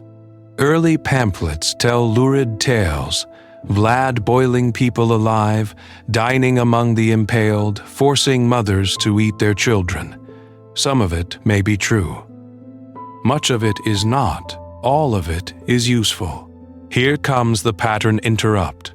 Vlad, who barely controls a strip of land between empires, suddenly strides across German-speaking lands as one of the first mass-produced monsters of print. A prince from the edge of the map becomes a household name in cities that will never see Wallachia's forests. Propaganda curls through this story like smoke. Hungarian rivals have reasons to darken his name when alliances shift. Saxon merchants sharpen every cruelty into a warning about disobedient princes. Even occasional allies polish his savagery into a shining example of holy ferocity. Little by little, the man is carved away, and a symbol stands in his place. By the time his life is half spent, Vlad is already more than Vlad. He is a cautionary tale for merchants, a rallying cry for warriors, a whispered nightmare for children. He walks, even then, in that uncertain space between savior and monster, between order and tyranny. And as the presses thrum and the stories spread, you can almost feel another transformation beginning. One that will carry his shadow far beyond his own century and far beyond the limits of mere mortality. So the presses thrum, and the stories spread, and in their ink-dark wake, a new figure begins to take shape. Imagine yourself leaning over one of those fresh, sharp-smelling sheets, the paper thin as a moth's wing, the letters cramped and bristling with outrage, the woodcut at the top like a window into a private nightmare. Names matter, and these little books are not shy. One German pamphlet calls him a wunderlicher und schrecklicher Tyrann, a marvelous and terrible tyrant, and others go further, likening him outright to a devil in human form. In one famous image, the prince sits at a long table outdoors, calmly dining, goblet in hand, while behind him stretches a forest of impaled bodies. Smoke curls from distant roofs. Servants bring food. It looks almost like a picnic at the world's end. Tonight we travel, just for a moment, into that printed scene. You can almost hear the flies, the low murmur of horrified onlookers, the steady, indifferent chewing of the man at the table. Around this central vision, the captions tell their stories. How Vlad boiled a dishonest merchant in a great cauldron, how he gilded the steaks of high-born traitors, how he arranged corpses in careful patterns as if staging a grim theater of obedience. These were not heavy, leather-bound chronicles for scholars. They were quick things, flimsy quartos, cheap single sheets, sold for a few coins at fairs and market days, pinned up in town squares, passed from hand to hand. In taverns thick with smoke and the sour smell of spilled ale, someone who could read would stand and give voice to the text, while the others leaned close, shivering and laughing in equal measure. Vlad, the distant Wallachian prince, became a kind of macabre celebrity in this early age of mass media, his reputation traveling faster than any army. Now, dim the lights in your mind and look a little closer at what those pages contain. Some tales echo events we can trace in other records. The impalements after boyar conspiracies, the harsh punishments for thieves, the terror campaign against the Ottoman frontier. Others swell with obvious exaggeration, numbers that grow impossibly large, speeches no one could have heard, little moral fables in which every cruel act is neatly rewarded or punished. And then there are stories that are almost certainly inventions, crafted simply because the audience wanted more horror, more shudder, one last ghastly flourish before the candle burned out. Yet within these exaggerations, something quietly important is taking shape. The pamphlets fix an image of a nobleman in his castle, feeding on his own people in a metaphorical sense, draining them through taxes, terror, and blood. They linger on night raids, moonlit forests, and a prince who moves like a shadow, half man, half legend. His very name, Dracula, begins to curl in the imagination around ideas of blood, darkness, and a power that feels almost supernatural, even when the deeds described are grimly human. Safe enough at least to listen, you can watch across the centuries as these cheap prints perform the first quiet magic trick. Word by word, cut by cut, they lift Vlad Tepes out of the narrow lanes of Wallachian history and set him on a darker stage. These are the first steps of a long transformation, from Dracula, the feared prince of the borderlands, to Dracula the undead, waiting patiently in the shadows of a later age, ready for a different kind of story to invite him in. Names matter. Vlad's enemies would carve his into woodcuts and whispered tales, but in the same dim corridors of memory, another name glimmers like a softer echo. Radu. Radu Sel Frumos. Radu the Handsome. Tonight we travel back to those Ottoman halls where two boys from the same cold Wallachian fortress learned very different ways to survive. Imagine yourself in that palace again, where marble floors gleam and the call to prayer drifts like smoke over tiled roofs. Two princes walk the same courtyards. One is sharp angles and guarded eyes, already coiled like a spring. The other moves more easily, his smile welcomed, his courtesy admired. Where Vlad is a shadow pressed against the wall, Radu is a flicker of light that people instinctively turn toward. Radu adapts. He learns the language not only in words, but in gestures, in the careful art of pleasing powerful men without seeming to bow too low. He dresses in Ottoman silks, rides with Ottoman princes, laughs at Ottoman jokes that Vlad only endures. In time, he accepts more than the outer trappings. He converts to Islam, not dragged but drifting, step by step, into the faith and culture of the court that holds him. The Sultan notices, of course he does. In a world where every prince is a piece on the board, a charming hostage is more than a guest. He is a future instrument. Radu becomes a favored companion, a courteous presence at Mehmed's side, a reminder that not all Wallachian dragons must bare their teeth. While Vlad dreams of escape and revenge, Radu learns how to sit beside power and make it smile. History in these lands rarely wastes such an opportunity. When Vlad returns to Wallachia and begins to rule with iron and forested stakes, the Ottomans quietly polish their alternative. Here is Radu, they suggest, a brother with the same blood claim but softer hands. A prince who will not scorch the borderlands, who will not line the roads with impaled soldiers, who will sign treaties rather than sharpen stakes. A rival Dracula, offered as reassurance instead of terror. Safe enough at least to listen, you hold the crackling letter closer and read the line where Vlad speaks his brother's name. Radu, he writes, my mirror and my unmaking. The ink wavers there, as if the hand that wrote it hesitated. Did he envy that easy acceptance, that warmth in foreign eyes? Or did he despise it, seeing in Radu's smile a kind of surrender he could never forgive? Perhaps both. Perhaps that is the cruelest part. Two boys raised under the same distant father, then under the same Ottoman gaze, now facing each other across a frontier soaked in fear, one wrapped in the crescent banner, the other clutching the cross like a blade. You can almost hear, beneath the clash of armies, the quieter sound of something breaking that is not so easily mended.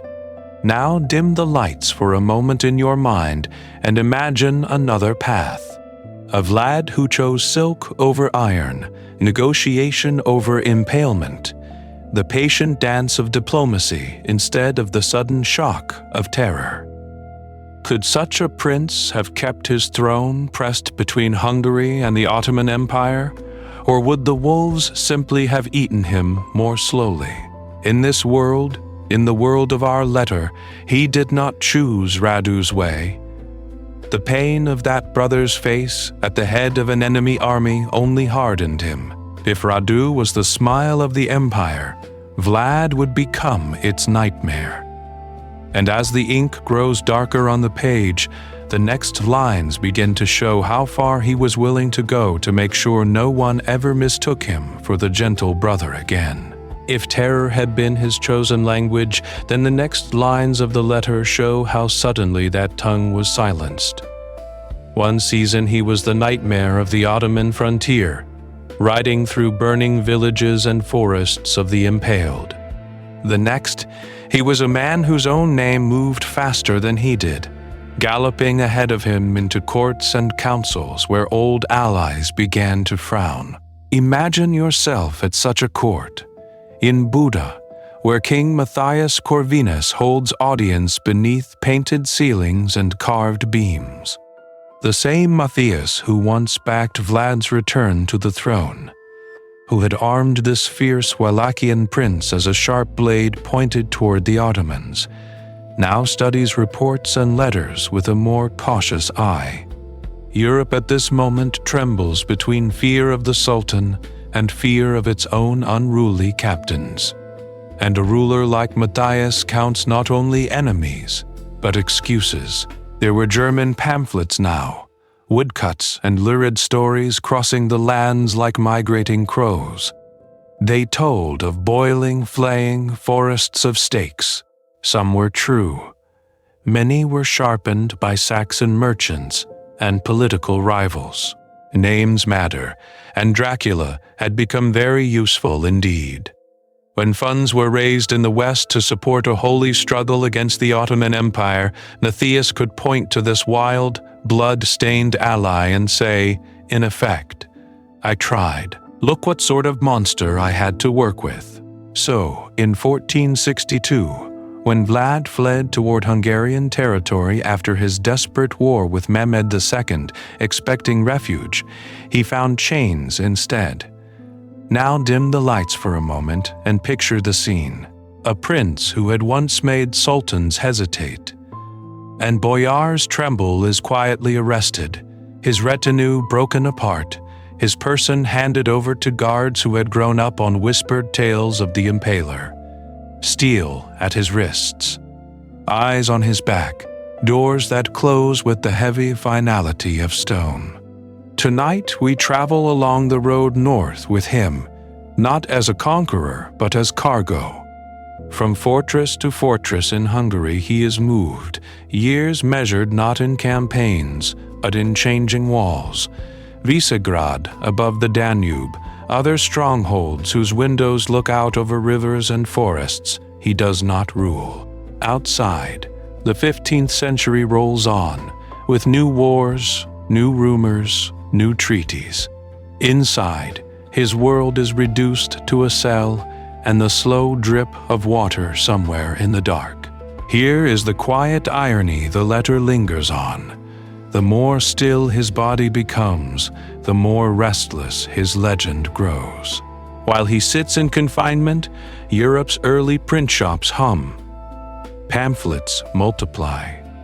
Woodcuts show him dining among the impaled or calmly working at a table while men writhe on stakes outside his window. You can almost hear the scratching of the engraver's tool keeping time with the scratching of his own nails against the stone. Safe enough at least to listen. You might lean closer to the fire as the letter describes him in that narrow space. Sometimes he stares through a slit of window at a river he cannot reach. Sometimes he traces maps in the dust, plotting returns to power that may never come. And sometimes, the writer suggests, he simply presses his fingers to the wall, feeling the cold, while his name roams free through foreign tongues, more powerful in captivity than he had ever been on the throne. Sometimes the stone gives way to velvet. Imagine yourself following that thin beam of light from the slit of his prison window, not down into the courtyard, but forward in time. The chains grow lighter, the door opens more often, and the man whose name has become a curse is moved from the depths to gentler rooms in Buddha. Carpets instead of straw, guarded walks instead of iron fetters. Still a prisoner, yes, but now a prisoner who dines. History suggests that in these later years under King Matthias Corvinus, Vlad's captivity softened into something closer to supervised nobility. He is said to have married a woman from Matthias's own family, perhaps a cousin, perhaps a sister, the records disagreeing in their usual murmur. Imagine the scene. A Wallachian prince with a reputation for forests of the impaled, standing politely at a Hungarian wedding feast, goblet in hand, speaking careful, courtly phrases while everyone pretends not to stare. Names matter. And here his begins to shift again. To the Hungarian court, he must present himself not as a mad butcher, but as a valuable piece on the board, a seasoned enemy of the Ottoman Empire who might yet be useful. So we hear that he leans more openly into Western Christian forms, attends Latin masses, cultivates pious benefactors. It is hard to know how much was conviction and how much costume, but the costume itself tells a story of a man trying, at least outwardly, to become respectable. Tonight we travel with him from those guarded halls back across the mountains, because for a brief moment, the door of power opens once more. In the early 1470s, with Ottoman pressure mounting and Wallachia again unstable, Vlad is restored to the throne with Hungarian backing.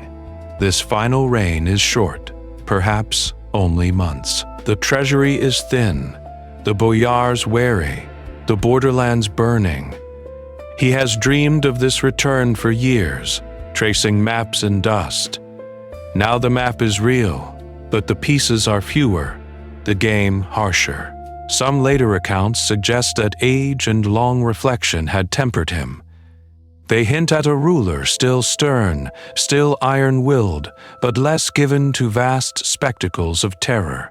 A Vlad who punished treason swiftly, yet no longer lined entire roads with the dead. Others insist the old patterns reappeared at once, only constrained by lack of time and money, not by any newfound mercy. In these lands, where rumor travels faster than armies, which version do you think people chose to believe? What we know is that his end came quickly, in battle or by assassination on the shifting frontier, his body lost, his grave uncertain. After so many carefully staged displays of death, his own passing slips into the shadow. The records thin, the voices contradict, and the man begins to dissolve into legend. It is in this dimness that our fictional letter finds him, older, perhaps tired, perhaps finally looking back over a life of blood and power with something that might almost be regret, safe enough at least to listen to in the crackle of the fire. His life narrows to a final campaign, a last march through frozen mud and bare black trees. The Ottomans press north again, and Vlad goes out to meet them as he always has.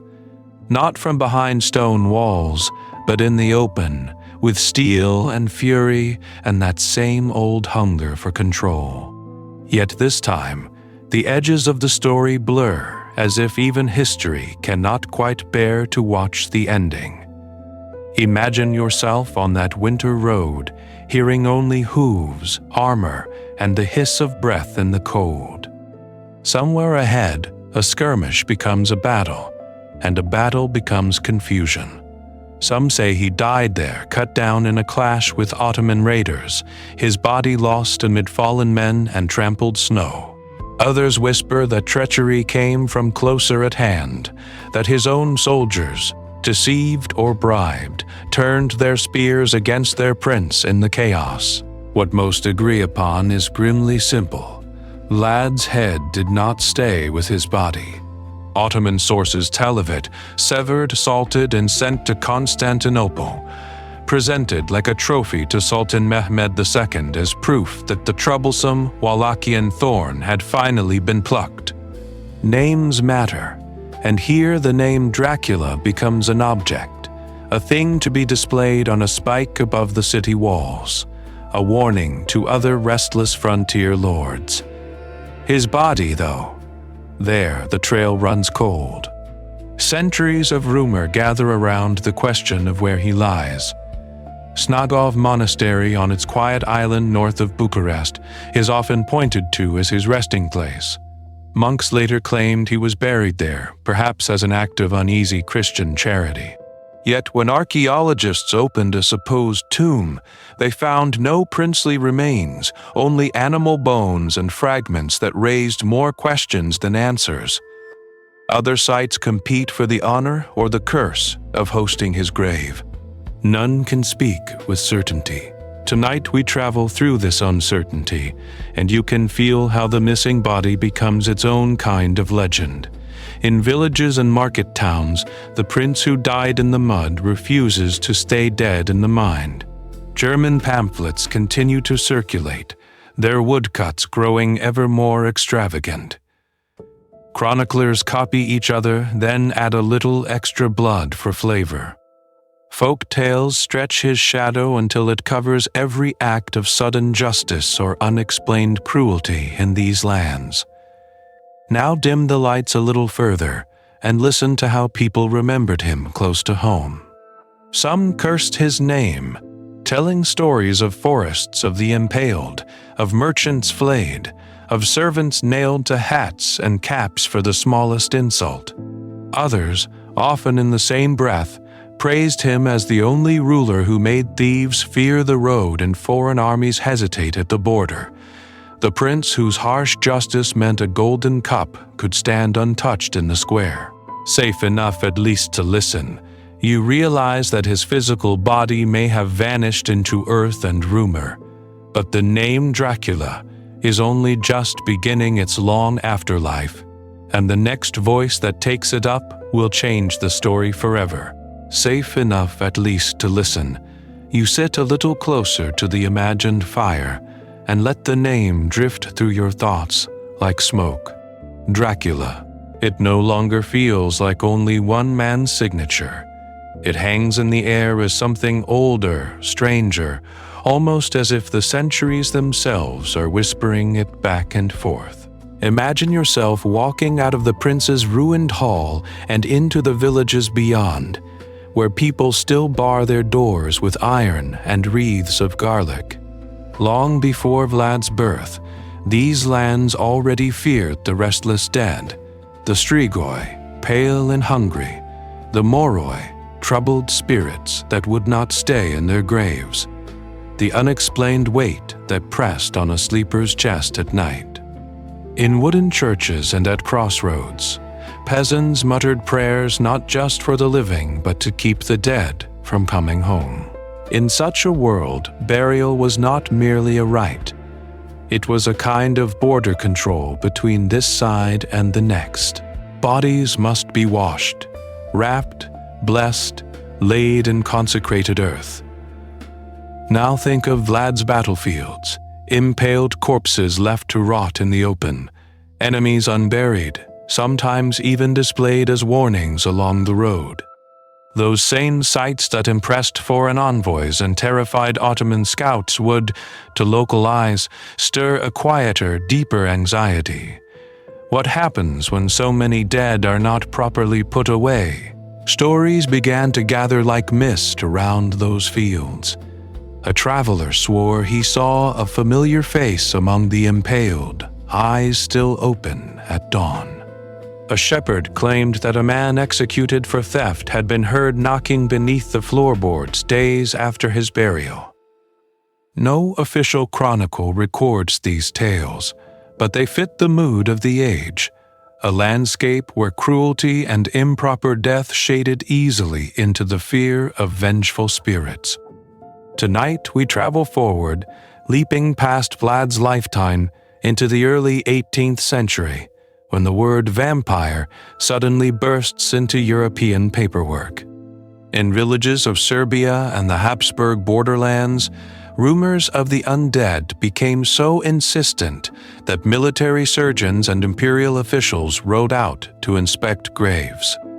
They opened coffins, noted fresh blood at the lips, wrote solemn reports on bodies that had not decayed properly. It is a strangely bureaucratic, haunting superstition translated into neat handwriting and sealed with wax. These vampire panics did not name Vlad directly, but they fertilized the soil of imagination in which his legend was already taking root. Pamphlets that once showed him as a cruel prince now shared shelf space with treatises on blood-drinking corpses. Names matter. And over time, Dracula began to drift, used by storytellers and innkeepers as a convenient label for any especially dreadful figure. A wicked landlord, a murderous haiduk, a shadowy noble who rode only at night. Any of them might be whispered about as a kind of local Dracula. Somewhere along the way, the historical prince fades at the edges, and the name becomes a vessel waiting to be filled. It will take a Victorian writer, sitting by a very different fire in foggy London, to pour all these scattered fears, strigoi and moroi, impalement and improper graves, bureaucratic vampires and borderland princes, into one enduring figure. But that part of the story is still turning its pages, just beyond the circle of our current light. Now dim the lights for a different fire. Not the crackling hearth of a Transylvanian inn, but the coal glow of late 19th century London, where the fog rolls in off the Thames and clings to gaslit streets like a living thing.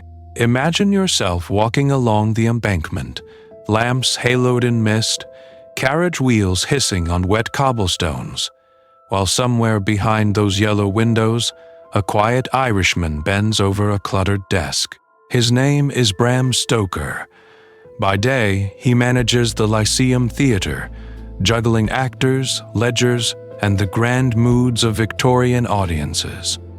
By night, when the stage doors close and the city's roar softens to a murmur, he turns to the other life that waits in his ink bottle. Pages spread before him, maps of distant lands pinned under paperweights. He begins to chase a shadow he has only half seen in other men's books. Stoker is not a traveler of mountains and borderlands, but he is a tireless traveler of libraries. Tonight we travel with him, not by horse or ship, but by lamplight across printed pages.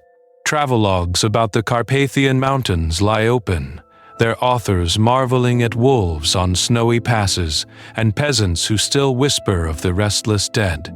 Folklore collections speak of strigoi and moroi, of graves that will not stay closed. Historical works on Eastern Europe mention a small, hard-pressed principality called Wallachia, caught between Hungarian kings and the advancing Ottoman power. And there, in one such volume he pauses, a note about a Wallachian prince, fierce in war against the Turks. A name that pricks the skin, Dracula. Names matter. He copies it carefully into his notebook, along with a few scattered details. A ruler who fought the Ottomans with ruthless resolve, a borderland of castles and ravines, a people surrounded by superstition and siege. The picture is incomplete, but the mood is perfect. From these fragments, Stoker borrows only a little. The name itself. The idea of a hard, dark land at Europe's edge. The whisper of a prince whose cruelty was both feared and, in some tales, admired. The rest he will make himself, slowly, patiently, almost tenderly. He does not resurrect Vlad Chepes as he truly was. Instead, he invents an aristocratic, immortal count in a remote Transylvanian castle, a being who drinks blood rather than spill it on battlefields. This new Dracula moves not among boyars and border wars, but among drawing rooms and seaside towns, gliding through Victorian anxieties about desire, disease, and foreign invasion. His powers: to command wolves, to crawl like a lizard, to slip through keyholes as mist, are stitched from folklore and imagination. His weaknesses: sunlight, garlic, sacred symbols, the need for native earth, are arranged like careful stage props. The historical prince fades. The literary predator steps forward. In the hush of his study, with London's fog pressing at the window panes, Stoker lifts his pen. The nib scratches, deliberate and slow, across the paper. Count Dracula.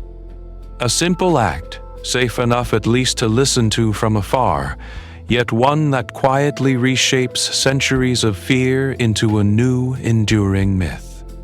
And somewhere, beyond that study, another kind of darkness begins to stir, waiting for its first readers to open the cover and step inside. The ink dries on Stoker's page, and outside his window, London murmurs and rattles, restless even at midnight. Imagine yourself there for a moment, listening to carriage wheels on wet cobblestones, feeling the faint tremor of trains beneath the streets, as if the city itself were a living thing with iron veins and a hungry, unseen heart. This was the world into which Dracula stepped in 1897, not the medieval fortress of a Wallachian prince, but the polished, gaslit empire that believed itself secure at the center of the map. Yet beneath the confidence ran a quiet dread.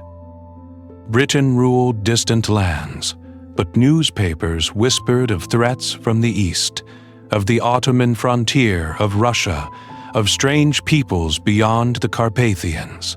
Stoker's Count, boarding a ship and crossing the Channel, became the nightmare of invasion made flesh, a foreign, ancient power slipping past borders to feed upon the innocent at the very heart of the empire. Tonight, we travel with those first readers as they follow Dracula's boxes of earth from a crumbling Transylvanian castle to the teeming docks of Whitby and the fog of London streets. Each crate felt like a small, silent Trojan horse. The idea that danger might not march with banners but arrive hidden in cargo holds and foreign names struck a raw Victorian nerve. Names matter. Dracula did not sound like Smith or Jones. It tasted of distant mountains and unknown customs, of lands where, in British imagination, superstition still ruled. Transylvania and the Carpathians became a convenient canvas, painted as backward and mist-choked, a place of wolves and whispers where the old world refused to die. Few readers had ever seen those valleys, so they filled the gaps with fear, turning a real region into a dreamlike borderland between civilization and something older, darker, and less easily controlled. At the same time, the novel pressed against anxieties much closer to home. Victorian society wrapped itself in strict manners and moral codes, yet Stoker's vampire slipped past locked doors and buttoned collars with a kind of terrible intimacy. His bites were not just attacks, they were transgressions, charged with forbidden desire. Women who had been dutiful and decorous, Lucy Westenra, Mina Harker, found themselves drawn into a strange nocturnal hunger that horrified and fascinated readers in equal measure. The vampire offered a shadow mirror to respectable life, where repressed wishes could emerge, fanged and red-lipped, under cover of darkness. And then there was the blood. In an age haunted by cholera, syphilis, and tuberculosis, when microscopes revealed invisible worlds of contagion, the idea of a creature who corrupted you through your veins felt horribly timely. Blood in Dracula is inheritance, race, purity, and sickness all at once. One bite, one exchange, and the self begins to dissolve. You become pale, weakened, not quite yourself, as if some foreign essence is slowly replacing you from within. For Victorians already anxious about degeneration, about the empire weakening, about civilized stock being diluted by contact with distant peoples, this was more than a ghost story. It was a whisper that the proud island might not be immune, that corruption could arrive in the form of a charming count with impeccable manners and very old papers. Now dim the lights a little further and notice how Stoker anchors all this unease. His count is not Vlad Tepes. The timelines, the character, the motives diverge. Yet by borrowing the name Dracula and placing his lair in that broad, misunderstood band of mountains and principalities, Transylvania, the Carpathians, the old Ottoman marches, he ties his fiction to real, if distorted, history. Centuries of rumor about a cruel prince, of impalements and border wars, of villages huddled beneath looming castles, lingered like smoke in the European imagination, safe enough at least to listen. Stoker's readers could tell themselves it was only a novel, even as the details felt uncomfortably plausible. A warlord once ruled there. Pamphlets had once screamed his monstrosity. Who was to say what else might have survived in those forests, waiting? And as we return to the quiet crackle of our own imagined fire, another question begins to form, soft but insistent. What if the letter left beside the embers did not entirely agree with Stoker's version of the monster who bore that old Wallachian name? The letter by the embers seems almost to stir, as if some draft from the corridor has woken it. The ink glints faintly in the firelight, and you notice how carefully one word is written again and again. Dracula. Names matter, yet not always in the way stories later insist. Imagine yourself leaning a little closer as our unseen correspondent begins to draw a line, firm but patient, between the man he was and the monster he became in fiction. The historical Vlad III Dracula was a mortal prince of the 15th century, ruling Wallachia between Hungary and the Ottoman Empire, bound to a fragile body that could bleed, sicken, and age. He rode horses, not night winds. He ate coarse bread and meat, not blood from pale throats. When dawn came, he did not vanish into dust. He squinted into the same harsh sunlight as every soldier on those battlefields. Count Dracula, the one who glides through Bram Stoker's pages centuries later, is something else entirely. That Dracula is an immortal predator, a shape-shifting lord of the undead with a castle in mist-wrapped Transylvania, who becomes a wolf or a bat, who slips through keyholes, who fears crosses and garlic, who must be staked and beheaded to truly die. He is aristocratic decay given fangs and a cape, a shadow that survives the fall of empires and the ticking of clocks.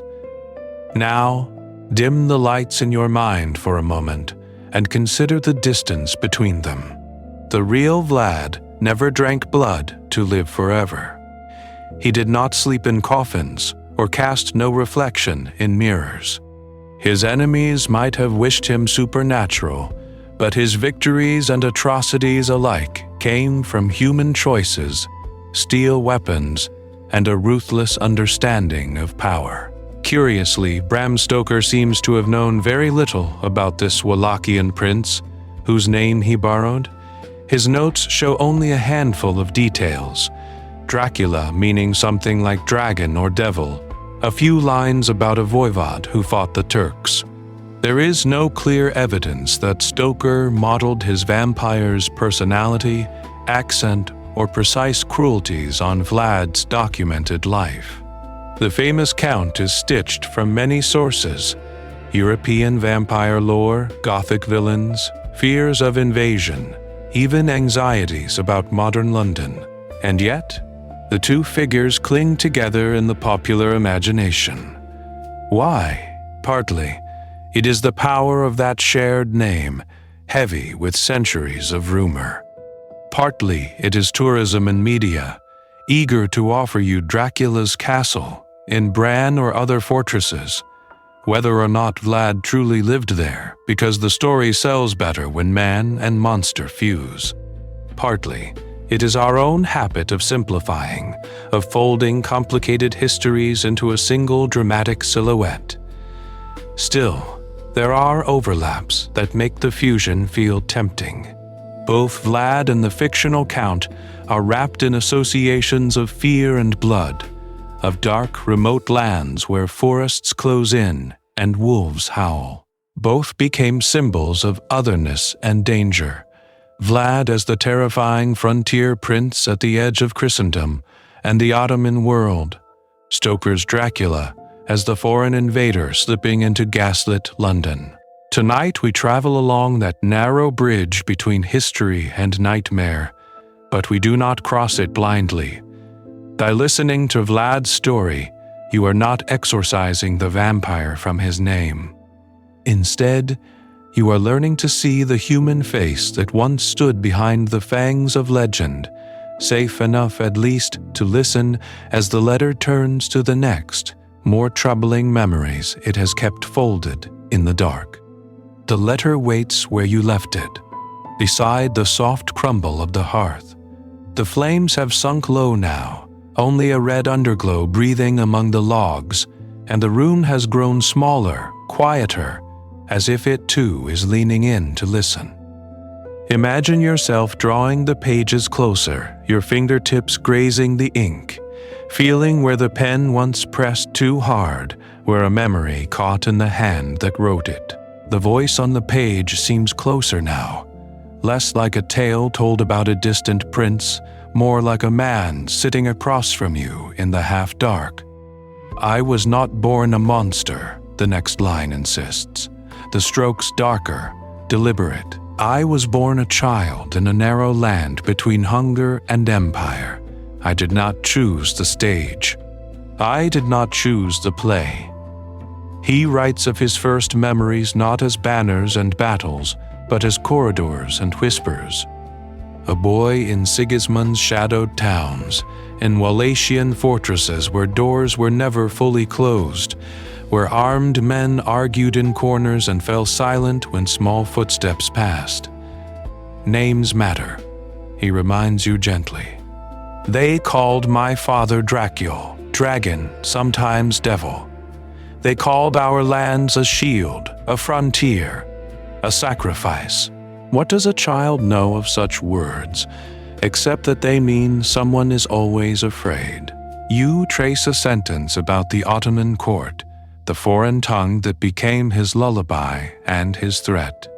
He remembers the taste of dust in the training yard, the flash of curved steel, the knowledge that his life was a coin already spent in other men's bargains. No child, he writes, chooses to be a hostage. No child chooses which empire teaches him how pain can be arranged, displayed, remembered. Now dim the lights a little further in your mind's eye, and the letter deepens. You speak of fear, he tells you, as if it were only a shadow cast by a torch. For me, it was bread, weapon, prison. To rule Wallachia, he explains, meant teaching fear to walk before him like a herald. Forests of the impaled golden cups left untouched in Tarbovishte Square, roads suddenly safe because no one dared to steal. Fear made order where nothing else would obey. But understand, the ink seems to soften. A man who commands fear must wear it like armor that never comes off. If he allowed mercy, enemies crept closer. If he relaxed his grip, boyars whispered, Ottomans measured the distance to his throne. So he became the figure they already half believed in, the cruel prince, the dragon's son, the one who would rather impale than be betrayed. It worked, and it locked him inside himself. Here the script slants, as though the writer's hand grew tired. He does not ask for forgiveness. That would be too simple, almost impolite for a man of his century. Instead, there is a weary curiosity. I know why they painted me as a beast, he concedes.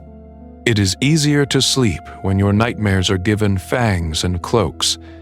Yet I wonder, in all your stories, has anyone remembered the boy who woke in the night, certain that someone would come with a rope, or a knife, or a decree? Tonight we travel a little deeper into that question. The embers shift. One collapses into a soft sigh of sparks, and the letter's final lines of this page blur the edge between confession and legend. They named me dragon, devil, impaler, vampire. I was only ever a man who refused to be prey. And just beneath that, as if inviting you to turn the page, a smaller line waits. If you would judge the monster, first follow the child. You let your eyes drift back to that smaller line, as if the ink itself were tugging at you. The fire settles, a low red glow, and for a moment the room is very quiet, holding its breath around the name that lingers in the air. Now dim the lights a little further in your mind, and imagine yourself walking once more through Vlad's capital of Targovishte. In the marketplace, under a pale sun, stands that famous golden cup beside a public well, bright as a fallen star against the dust. Anyone may drink from it. No one dare steal it. The story says a traveler could cross those lands with coins sewn into his coat and sleep by the roadside, safe enough at least to listen to the wolves, because the greater predator sat on the throne. Then, with only a slow turn of the head, the scene changes. Beyond the town walls, the forest thickens, and there, like a nightmare planted in orderly rows, rises the other image tied to this same prince, the forest of stakes. Bodies lifted high, clothes stiff with weather, faces turned toward the sky as if asking a question no one will answer. The same hand that protected the cup arranged this terrible garden. Two images, one ruler. In a world where Ottoman armies pressed at the borders, rival boyars plotted in candlelit halls, and peasants feared bandits as much as demons, which image would you have chosen to live under, the cup of safety or the stakes of warning? Tonight we travel gently along that border where protector becomes tyrant. For some of Vlad's subjects, the harsh laws and sudden executions meant that, for the first time in memory, the roads were quiet, and the tax collector more frightening than the brigand. For Saxon merchants whose trade he strangled, he was a monster who burned their towns. For Ottoman chroniclers, he was a troublesome, bloodthirsty frontier enemy, useful mainly as a lesson in what awaited rebels.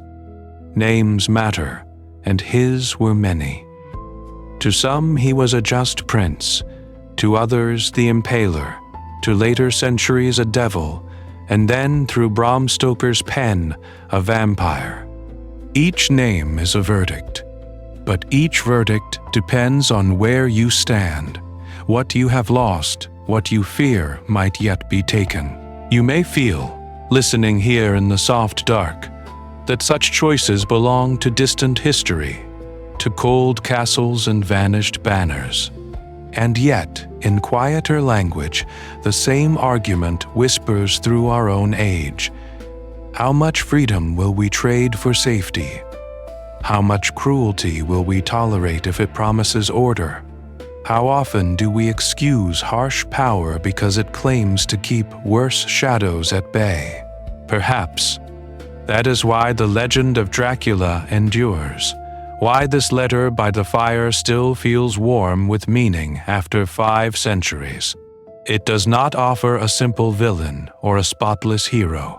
It binds mercy and terror, love of homeland and delight in fear into a single haunting name. And as you turn the crackling page, the next lines wait, ready to show how that name was sharpened and who helped grind the edge. Sharpened, and who helped grind the edge. Imagine yourself looking up from that letter, and instead of the cramped room and the small obedient fire, the walls fall away. Around you rises the Carpathian night.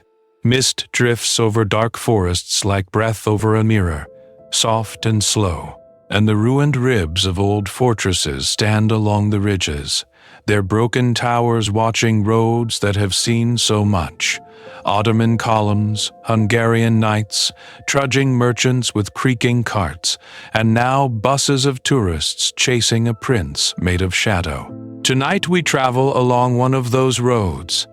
The tires hiss on damp stone, the headlights catch a village church with peeling icons, a graveyard crowded close around its walls, and a hand-painted sign pointing toward a Dracula tour. Inside the inn, beneath beams blackened by centuries of smoke, the stories begin again. The young guide in a branded jacket smiles and leans into the vampire legend, telling of capes and fangs and brides that never sleep, his voice rising and falling like a campfire ghost story. But in the corner, an older innkeeper shakes her head and interrupts, gently but firmly. Names matter, she says, and this one belonged to a real voivode, a hard prince in harder times. She speaks of Vlad as a defender of the land, the ruler who kept a golden cup in the square of Targovishte, and found it untouched because thieves feared his justice more than they desired the gold.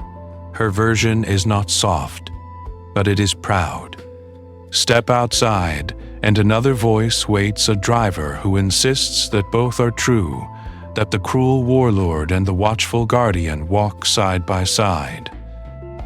In another village, a priest reminds visitors of the impalements, yet adds a quiet prayer for the dead. Each teller leans a little this way or that, adding a detail, smoothing an edge, or sharpening it. The story tilts, but it does not fall. History in these lands is not a fixed script. It is a chorus. German pamphlets with lurid woodcuts, monastic chronicles, whispered folk tales around winter stoves, Bram Stoker's novel written far away, black and white films and blood-red movie posters, and now YouTube sleep stories spoken in the blue light of small screens.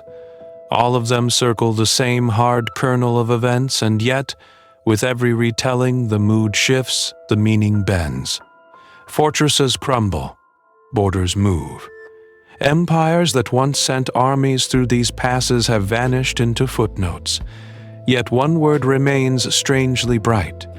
Dracula has outlived the walls that sheltered the real prince, outlasted the languages of some of his enemies, and floated free of the man who first carried it, like a ghost that slipped its body and refused to lie down.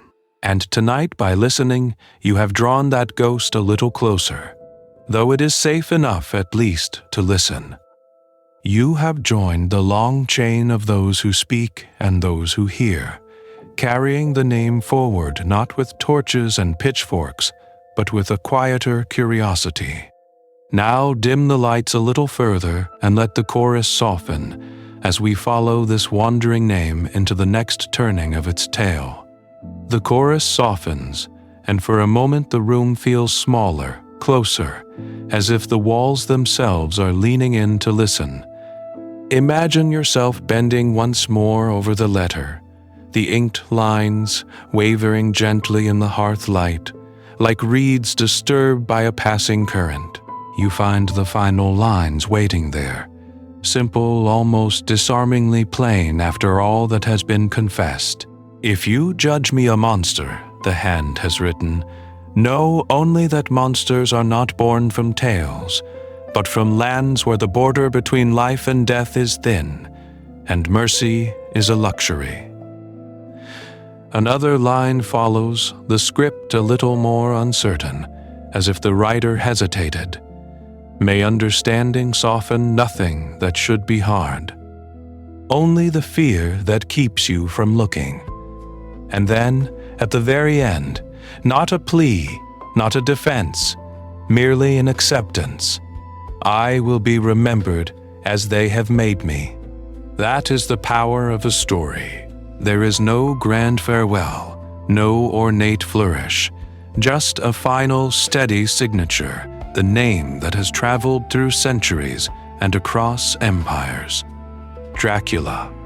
Names matter, and this one has worn many masks, from Wallachian prince to Ottoman enemy to immortal count. But here on the page it feels strangely human, like a man setting down a heavy sword for the last time. You draw a slow breath and let your fingers rest on the edge of the paper.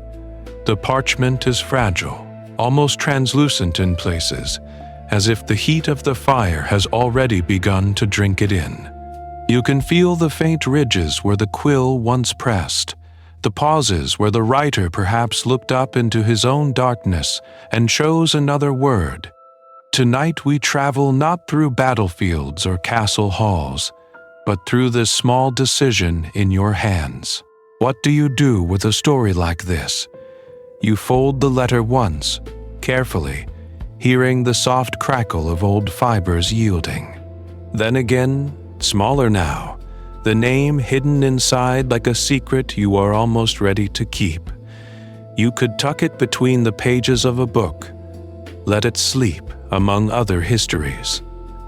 You could hide it beneath a loose floorboard, letting dust and years do their quiet work.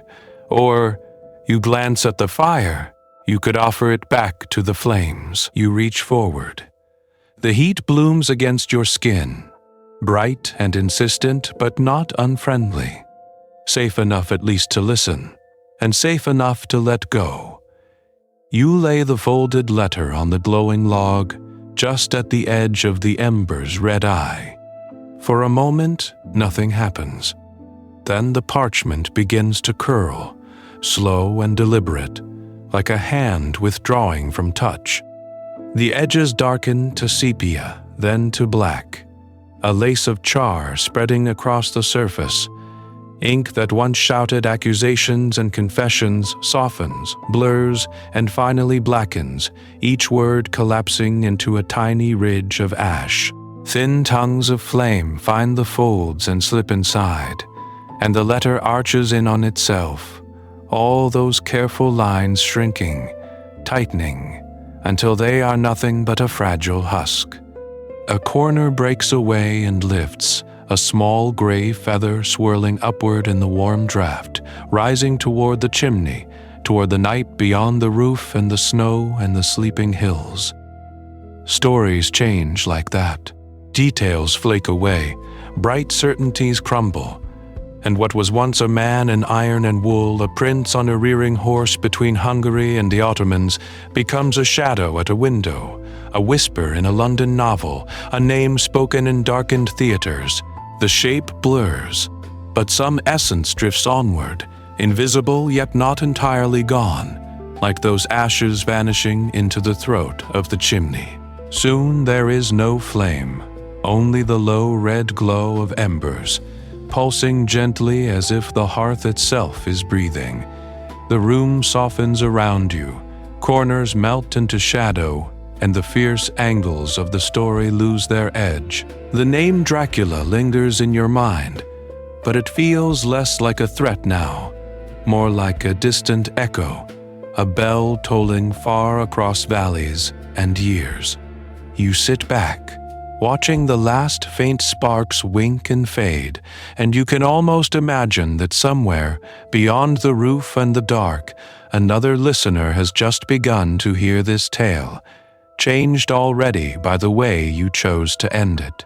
For a while you simply sit with that echo, the last toll of that distant bell, fading into the hush of your own room.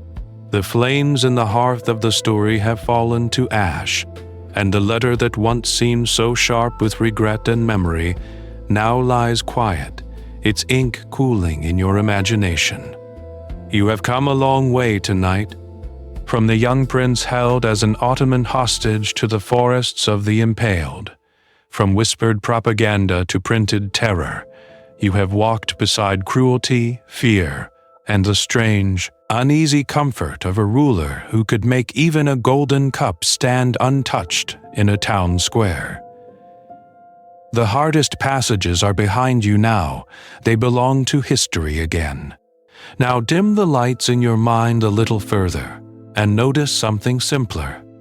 Notice your body here, not in Wallachia or Transylvania, but in this small, safe country of blankets and pillows.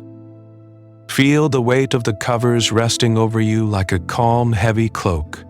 Feel the softness beneath your head, the way your pillow rises to meet you, as if it has been waiting all evening for you to finally arrive.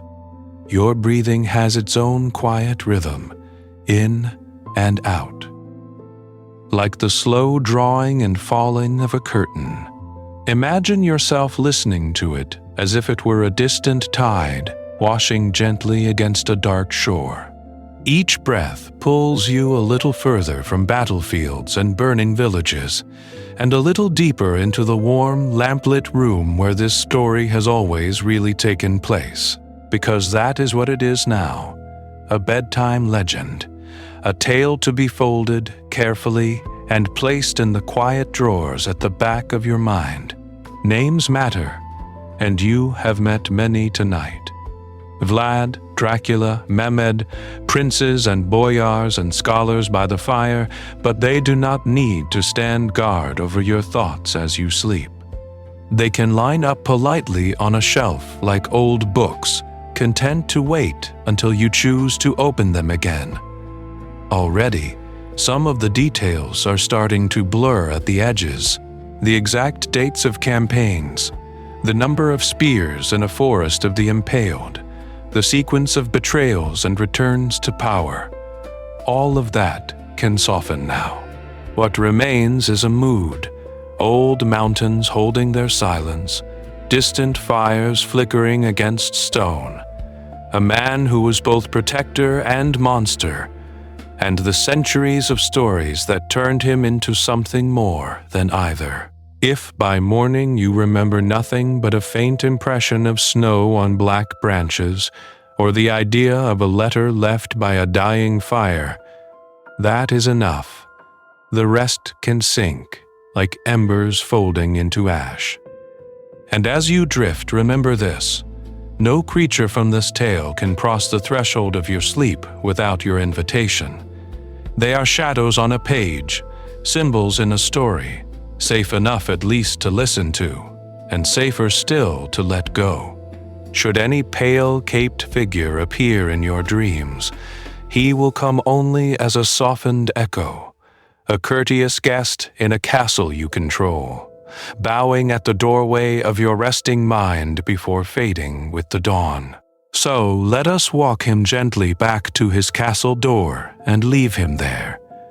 Tonight we travel without any prince at all, only you, and the quiet and the long Carpathian night unfolding like a dark, soft cloak around your shoulders. Imagine yourself on a narrow mountain path, high above the valleys where armies once crawled like ants along the riverbanks. The horse beneath you moves at a slow, patient pace, hooves making a muffled clop against the packed earth and scattered stones. Mist curls up from the forests like smoke from invisible fires, and the air smells of pine, cold rock, and the faint sweetness of fallen leaves. Somewhere far off, an owl calls once, then again, its voice a small question flung into the dark. On your left, the ridge falls away into shadow, and on your right, the mountain rises in a wall of black fir and pale, watching limestone. As you ride, the path bends, and there, across a gulf of air, a jagged cliff lifts itself against the moon. Upon it, like a clenched stone fist, stands a fortress. Poenari, once a stronghold of a hard-edged Wallachian prince, now only a broken crown of walls and empty windows. No banners, no torches, no Ottoman scouts on the slopes below, only rock and ivy and the slow, patient work of centuries of wind. You ride on. The path lowers, the forest thickens, and the world softens around you. In the hollow of a hill, you come to a quiet town square that is not quite any single town from our story, and yet holds a little of Targovist, a little of Brasov. The cobbles gleam faintly with dew. A stone well waits at the center. Beside it, on a worn pedestal, stands a golden cup, catching the moonlight in a dull, sleepy glow. No soldiers guard it. No desperate hands reach for it. The streets are empty, the shutters closed, and the only sound is the slow drip of water somewhere out of sight. Far below, as if from another world entirely, a monastery bell tolls the hour, one slow note, then another drifting up through the trees, softened by distance until it is hardly more than a memory of sound. Once that bell might have marked executions, invasions, the crossing of some doomed army over a river. Tonight, it marks nothing but the passage of quiet minutes, the turning of the night toward rest. Everywhere you pass, the lands are empty and peaceful now. No forests of the impaled, no burning villages, no cloaks flapping like black wings above terrified crowds. Only stones and trees and the night air itself, holding old stories the way cloth holds the last trace of a vanished perfume. Names matter in the daylight of history. Here they loosen and drift away. The horse slows, as if asking you to choose. Where will you rest in this imagined country? Perhaps you slip down in a meadow just off the path, grass beaded with silver dew, the sky a deep blue-black bowl above you. Perhaps you step into a tiny chapel by the roadside, its door open, its benches smooth with the touch of generations, a single candle guttering before a painted saint. Or perhaps you walk into a small inn at the edge of the town square, where a kindly, faceless innkeeper shows you to a room with thick walls, a heavy wooden door, and a bed piled high with quilts that smell faintly of smoke and lavender. Whichever you choose, it is yours. No one will follow. No one will knock. The wars have marched on into the past, the princes have turned to dust, and even the sharpest legends have been filed down into quiet stories, safe enough at least to listen to, and easier still to set aside. Now, dim the lights inside this inner landscape. See the moon slip behind a slow-moving cloud, its bright edge softening, then fading. The fortress on the cliff becomes only a darker shape against the dark. The golden cup loses its gleam. The bell's last echo thins into silence. Even the owl grows still. You lie down in the place you have chosen, and the mountain night folds over you like a second blanket. The horse is gone. The path is gone. Only your breathing remains, steady and calm as the Carpathian valleys sink away, and your own room, your own bed, rises up gently to meet you. The story draws back like a tide, leaving you on the quiet shore of your own rest, where no shadow can cross without your invitation. And here you are again, on that quiet shore, with the tide of the tale murmuring somewhere just beyond the edge of your thoughts, close enough to hear, far enough not to threaten. The mountain passes have fallen away. Only your breathing, the soft weight of your blankets, and the faint echo of a name remain. Names matter. Tonight we travel back over the path that one name has taken, not through forests and fortresses now, but through memory. Once, it was simple. Dracula, the son of Lad Dracula, the dragon prince sworn to the Order of the Dragon, his title a mark of honor on a dangerous frontier between Christian kingdoms and the Ottoman power pressing in. Then the boy became a hardened prince, and the same name clung to the man who raised forests of the impaled, who made a golden cup stand untouched in Targovist Square, who ruled by fear, and, some whispered, by a rough, terrible justice. From there, the name slipped into ink. German pamphlets, cheap and sensational, printed woodcuts of a grim figure at a table while bodies hung on stakes around him. The presses clicked and clattered, and the name Dracula turned into a kind of early headline, a warning from distant, troubled lands. Centuries later, Bram Stoker sat with books and rumors and fragments of history, and he reached for that same name, dressing it in a Victorian cloak, giving it a castle a lawyer to torment, and a taste for blood.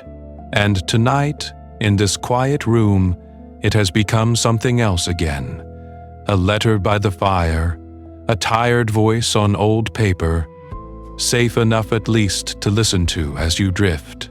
Imagine yourself watching that name move, almost like a small dark moth, from torchlit throne room to ink-stained printing shop to gaslit London study to the embers at your feet. With each storyteller, something true clings to it. A real prince, real wars, real fear. With each retelling, something imagined wraps around it. Fangs, immortality, velvet shadows. Names can be burdens when the past they carry feels too heavy. They can be masks hiding the person beneath the legend. They can be gifts too, passed down like a candle, giving shape and light to a story that might otherwise be forgotten. Now, dim the lights inside your own thoughts for a moment and let your attention rest very gently on your own name, not to judge it or to solve it, only to notice. It may carry your family's hopes or an ancestor's memory, or simply the sound someone liked when they first imagined you. It may have gathered stories over the years, the way a teacher said it, the way a loved one whispers it, the way you hear it inside your own mind. You do not have to untangle those stories tonight. Just acknowledge that they are there, like faint handwriting on the pages of your life, and that you are allowed to set the book down when you are tired. So, for now, let the name Dracula drift away. Imagine it as a ribbon of smoke rising from the last coal in the hearth, curling upward, thinning, vanishing into the dark where it can trouble no one. The forests of the impaled dissolve. The pamphlet presses fall silent. The vampire's cloak hangs empty on an invisible hook. What remains is the simple, solid present, your body supported, your breath slow, the room around you quiet and kind. If tomorrow you wish to remember the letter by the fire, the prince, the pamphlets, the vampire, the name will be waiting, patient as ever. In the great library of stories, history is in no hurry. Legends do not mind being put aside for a while. But tonight, you can let the tale fade to a soft murmur in the next room, a door gently closed while you rest. Because as the night deepens and your thoughts grow slower, something else begins to stir at the edge of the story, in another corridor of the castle, where a different secret waits to be opened. So here we are, in that quieter corridor of the castle, the one between waking and sleep, where footsteps turn into echoes and echoes turn into nothing at all. If you are still with me, eyes half closed, mind drifting but not quite gone, this little passage is just for you. Some people have already slipped away. They left us a few minutes ago, somewhere between the forests of Wallachia and the flicker of that letter by the fire, already breathing slow and deep. You, though, are hovering on the threshold, listening as the story softens around the edges, not quite ready to let go, safe enough at least to listen. Imagine yourself lying just as you are now, the room dark or dim, the glow of the screen turned down to a gentle ember. Now dim the lights a little further in your mind until even the shadows grow sleepy. Outside this moment, there are centuries of history, of princes and battles and Ottoman banners in the wind. Here there is only the quiet sound of a voice and the slow turning of a very old page. I should tell you, since it is only us, that this story was not rushed. Each name, each date, each strange custom from distant lands has been walked around carefully, like stones in a moonlit courtyard. There were nights spent tracing how a real prince, Vlad III Dracula, stepped out of Wallachia and into legend, how pamphlets and woodcuts twisted his image, how Bram Stoker later borrowed that name and turned it into a different kind of shadow. Names matter, and this one has been carried a long way to reach your pillow tonight. Perhaps, when morning comes and the world feels a little less like a dream, you might think back over Vlad's path and notice which part stayed with you most. Was it the frightened child at the Ottoman court, learning the language of his captors? The stern ruler who could leave a golden cup in Targovishta Square and trust that no one would dare steal it? Or the fading outline of a man becoming a myth, a figure in a Gothic novel more immortal ink than flesh? You do not need to decide now. That is work for a later, brighter hour. If, when you wake, you find that this story felt comforting, or curious, or simply steady enough to fall asleep beside, you are welcome to return to it. You might even, when you are more awake, tap a like or subscribe, or leave a small note about which part of Vlad's journey lingered in your thoughts. For the moment, though, your only task is to rest. Here, on this edge, let even this quiet conversation begin to blur. Let the castle corridor fade, the letter by the fire curl back into ash, the prince and his power sink beneath the surface of your thoughts. Tonight we travel no further. Let the last of these words drift down like dust in an empty hall, settling over you until they, too, become part of your dreams. And yet, even as that imagined hall empties and the last ember folds into ash, the story does not quite vanish. It lingers like a whisper in a long corridor, and it follows you back to your own quiet room, your own waiting pillow and dim blue screen. Now, dim the lights in your mind a little further, and imagine yourself not as the only listener, but as one small point on a much wider map. Somewhere, as you listen, a nurse in a bright, humming hospital steps outside for a brief night shift break. The corridor behind them smells of antiseptic and coffee. And out by the loading bay, the air is cold and strangely still. They lean against a wall, press play, and this same voice begins to trace the path of a Wallachian prince who once stared toward the Ottoman frontier. For a few minutes, the beeping machines and fluorescent glare soften into the background, safe enough at least to listen. Far above the clouds, a passenger on a long overnight flight curls into their narrow seat. The cabin lights are low, the engines a steady, distant roar. On the tiny screen in front of them, the map shows their plane drifting over darkened lands where, centuries ago, news of Vlad's forests of the impaled would have traveled only as rumor and woodcut. They close their eyes, headphones snug, and let the tale of Dracula's name and power carry them across time zones as well as continents. In a quiet dorm room, a student lies awake while a roommate's laptop glows faintly on the other side of the room. Outside, a campus walkway is washed in orange sodium light. Somewhere, a door closes, a distant laugh rises and falls, and then the building settles again into hush. Tonight we travel. you and they together, along the same thread of words, even if you will never know each other's names. In one place, it is already early morning, pale light just beginning to seep around curtains as someone lets the last minutes of this story rock them into a second, softer sleep. In another, it is deep night, the hour when old superstitions once claimed the restless dead were strongest, and someone lies awake, listening to history instead of to their own thoughts. Elsewhere it is dusk, a window open to a city street or a courtyard of crickets, and the same tale of a prince and his shadows unfolds in a different tongue of evening. When you are fully awake again, if you wish, you can leave a small sign that you were here. Your city, your country, the local time when Dracula's story kept you company.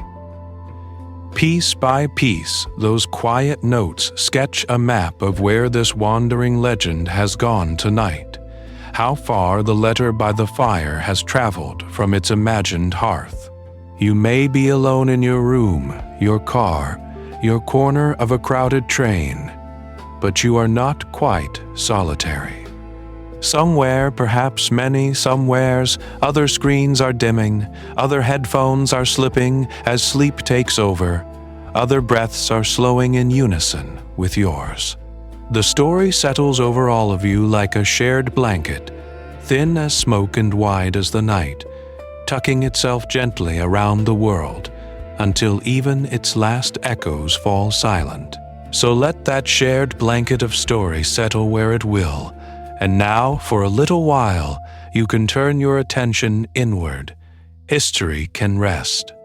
Your body can take over the watch. Now, dim the lights in your mind as well as in your room, if they are not already low. Imagine yourself not in Wallachia or Transylvania, not beside any battlefield or burning village, but simply where you are, in your bed, on your sofa, perhaps in a quiet chair by a window. Feel the weight of your body supported, safe enough at least to listen, with nothing more demanded of you than a breath. We will start there, with breath. Gently breathe in through your nose for a slow count of 4. 1, 2, 3, 4. Hold that soft fullness for just a moment. And now exhale through your mouth for a count of 6. 1, 2, 3, 4, 5, 6. Again, in for 4, letting the cool air slide in and widen your chest, then out for 6, as if you were blowing dust from an old letter by the fire. Keep that rhythm, in for 4, out for 6, as I speak. If you lose the count, that is perfectly all right. The body remembers what the mind forgets. Tonight we travel nowhere at all. We simply sink. Begin at your feet. Notice where they touch the mattress or the floor. With your next long exhale, let them grow heavier, as if they were stones resting at the bottom of a clear river. Calves, knees, thighs, invite each to soften, to loosen their grip on the day's errands and echoes. Hips and lower back, often the first to protest and the last to forgive, can spread gently into the surface beneath you, like ink seeping slowly through old paper. Let your attention rise to your stomach and chest. If there is any tightness, any lingering armor left over from news headlines or old worries, breathe into it and then breathe it out. Shoulders drop a fraction, then another. Your arms lie at your sides like quiet branches after the storm has passed. Hands uncurled, fingers no longer grasping at tasks or screens. Notice your neck, your jaw, the small muscles around your eyes. So many names matter in this story, yet these tiny, nameless muscles have carried your expressions through the day. You can thank them silently, and then allow them to let go. The tongue rests, the forehead smooths, the gaze behind your closed eyes turns inward. If images arise, forests of stakes, Ottoman banners, grim princes riding through shadowed lands. Let them do so without resistance. Then, on your next exhale, imagine a cool mountain mist slipping between you and those scenes. Each breath thickens the mist until the sharp outlines blur, then fade. In their place, you might see a quiet valley at dawn, a slow river turning silver, or simply the gentle dark of your own room. And if your thoughts wander, if they chase some stray detail of history or some private worry, that too is welcome. This is the mind's way of pacing the ramparts one last time before sleep lowers the drawbridge. You do not need to follow. You can stay here with the breath, with the steady drum of your heart, with the growing silence between words. In a moment, the story will fall almost completely quiet. You will hear more of your own breathing, more of the subtle creaks and sighs of your room than of my voice. Let that be your signal that the watch has changed, that the night itself is on your side. For now, one more slow breath in, and a long, unhurried breath out. If, even after all this quiet, sleep still lingers just out of reach, do not chase it. Instead, imagine yourself standing once more inside the castle our story has built around you, a place woven from history and rumor, from the long shadow of a prince whose name would, centuries later, become simply Dracula. Now dim the lights in your mind's eye. The fire has sunk to embers. The letter rests beside it. Behind you, a door opens without a sound, and a corridor waits. Stone underfoot, cool air on your face.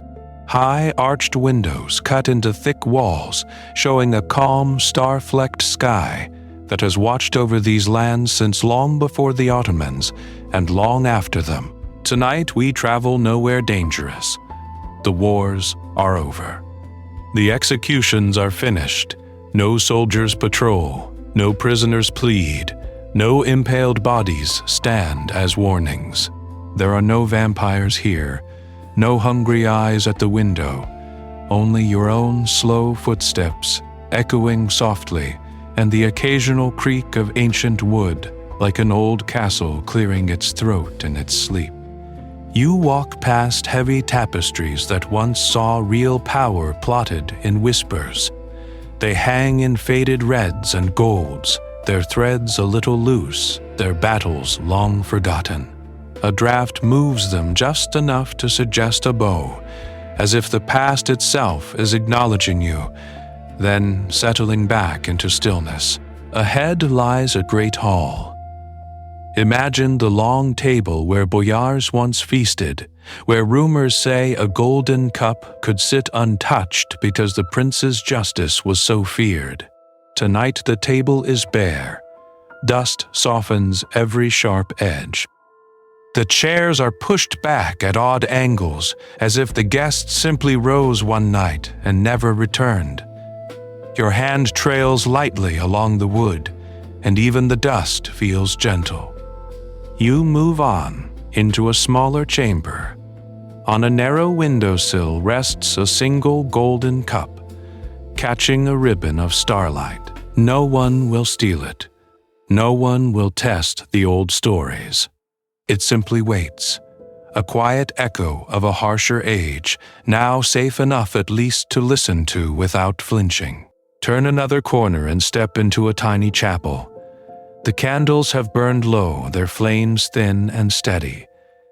The air smells of wax and stone, no congregation, no priest, only the faint suggestion of a hymn that might have been sung here 500 years ago, when names mattered more than faces and fear was a kind of prayer. Let the motion become simple now. Up a staircase, hand on the cold rail. Down a corridor, counting 7 slow steps between each pool of moonlight. Around a square courtyard where ivy climbs the walls and the night air feels soft against your skin. Then back again. Up, down, around, and back. a loop traced so often it begins to walk itself, while your thoughts grow drowsy and thin at the edges. With each circuit, the details blur into comfort, the same cracked flagstone, the same window, the same distant owl. You are not searching for anything. You are only repeating a path, the way a lullaby repeats its melody until meaning dissolves and only rhythm remains. At last, choose a quiet room off one of these corridors. The door yields easily. Inside waits a simple bed, a small chest, perhaps a chair by another window full of stars.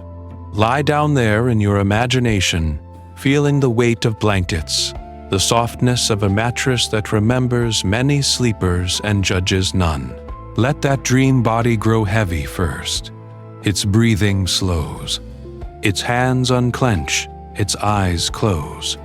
You watch yourself drifting off in this safe, impossible castle, and as you do, you invite the body in your real room to follow, to sink, to surrender. Because somewhere, just beyond this corridor of thoughts, the next part of our story is waiting, with one last door you have not yet opened.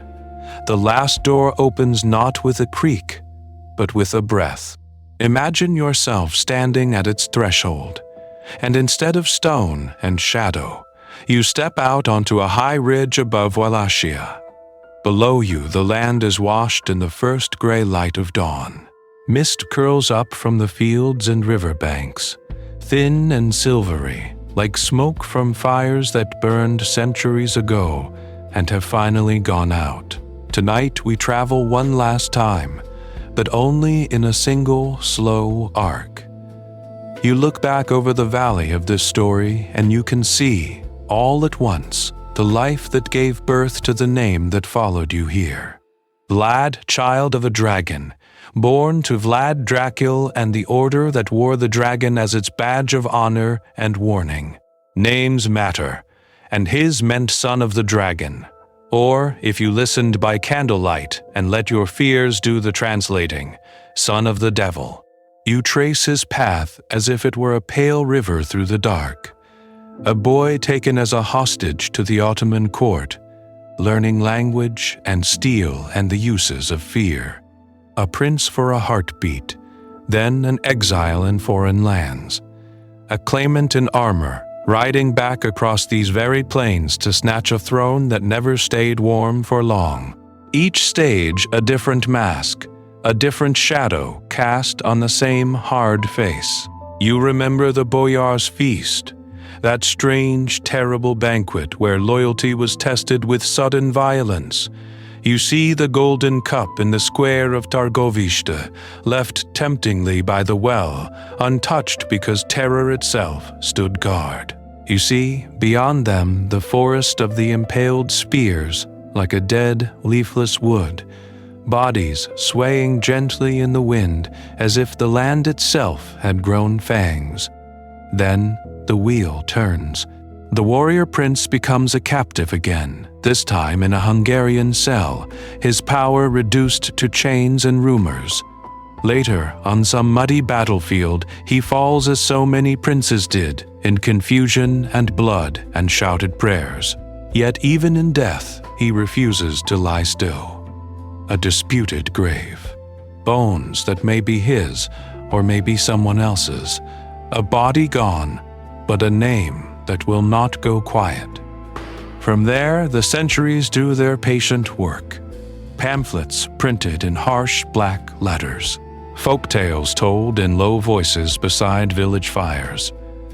A Dublin writer, Bram Stoker, borrowing a name and a handful of facts to build a new kind of monster.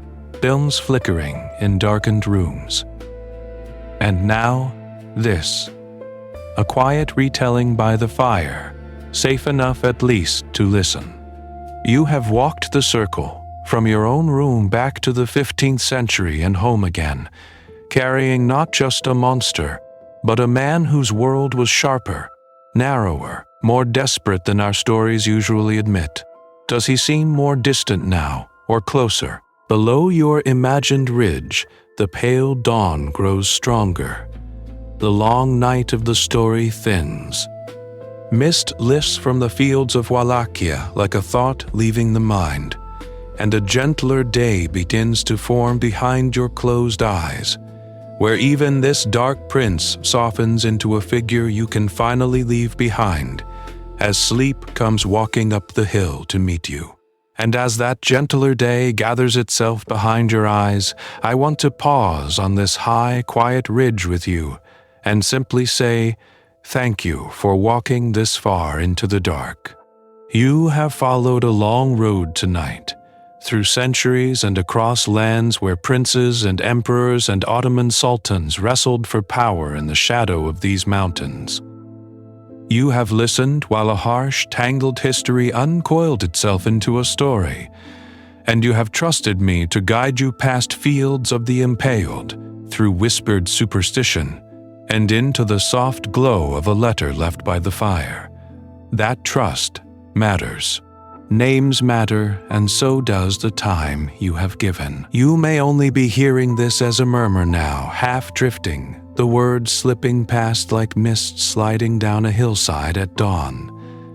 That is all right. You might not remember any of this in the morning, or only remember that there was a voice, and that it was calm, and that the night felt just a little safer. Safe enough, at least, to listen.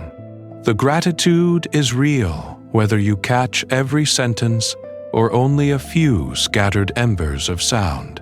Imagine yourself, sometime on another night, pressing play again not for the history, but for the familiar way the story moves, for the way the shadows behave themselves when someone is quietly naming them. If this helped you drift toward sleep, or made the figure of Vlad the Impaler feel more human and less like a shapeless monster from a half-remembered film, that is because you met the story halfway and let it soften. If you feel like it, when waking comes and the day has you in its hands again, you can help these roads stay open. A simple like, a quiet subscription, or sharing this with someone else who lies awake staring at the ceiling while their thoughts march like armies across the night. All of that keeps the inn's lantern lit and the doors unlocked. It is a small, almost invisible gesture, but over time those gestures are what allow more stories to be told, more letters to be left by more fires. Tonight we travel no further, but the paths remain. There are other gentle Gothic histories waiting. Tales of haunted castles, of strange saints and stranger relics, of cities that rose and fell under the same moon that watched Vlad ride to war. You might find them gathered in playlists, like clustered villages along a familiar road, ready for some future evening when you need company in the dark. There is no hurry. These stories will be here whenever you return, like an inn that never quite closes, its sign creaking softly above the door. For now, let the road fall away behind you. Let the prince and his shadows sink back into the forests of Wallachia, and rest in the simple knowledge that you can always come back whenever night finds you again. And so, for a moment, we circle back to where we began. Imagine yourself once more in that small inn or cottage by the fire. The night has thinned. The tall candle on the table has burned low, leaving a little ring of wax like a pale moat around its base. The chair where you have been resting creaks softly as you shift, its wood warm where your hands have been, its back curved to your shoulders, as if it has been waiting through many such nights, through many such stories. On the table lies the place where the letter once rested. The parchment is gone now, its words surrendered to flame, but you can still see the faint ash print where it curled and blackened, a ghost of ink and intention. Names matter, and this one, signed simply Dracula, has done its work and then dissolved, like smoke slipping through the chimney into the dark. The hearth is mostly cold. A few embers remain, buried under their own gray snow, pulsing faintly when the air stirs, like the last memories of a long-ago prince who once walked the borderlands between Christendom and the Ottoman world. You can almost hear distant hooves, feel the shadow of spears and banners, but here those echoes are muffled by stone walls and old beams. Safe enough, at least, to listen. Safe enough now to rise. You stand. You stretch, feeling the weight of the story loosen in your shoulders, as if centuries of siege and rumor and whispered terror are sliding off you like an old cloak. Tonight we travel no further into forests of the impaled, no deeper into pamphlets shrieking of cruelty, no more into castles where ink and imagination turned one warlord into an immortal monster. The letter has closed itself. Turn in your mind toward the door. The latch is cool beneath your fingers, the wood worn smooth by many hands that have come here seeking warmth, a drink, a story. When you open it, early morning waits outside. A quiet village street with cobbles still damp from night mist, or a narrow mountain path edged with pine and rock, the air thin and clean. The sky is paling, soft and undecided, as if the day itself is listening. Step out. Feel how light your hands are. You are not carrying a sword or a banner or a burden of impaled ghosts. You carry only what you choose. Perhaps it is a clearer sense of how history and rumor entwine, how a frightened pamphlet in a Saxon town could help create a legend that would one day stalk the pages of Bram Stoker's novel. Perhaps it is simply the memory of a voice by a dwindling fire, keeping you company while the night passed safely by. Anything heavier can stay behind. The cruelty, the fear, the darker images of forests bristling with stakes and villages waking to horror. Let those sink into the ashes on the hearth, sealed inside the letter's last gray fragments. They belong to another time, another land, another prince. They do not need to follow you into your day or into your dreams.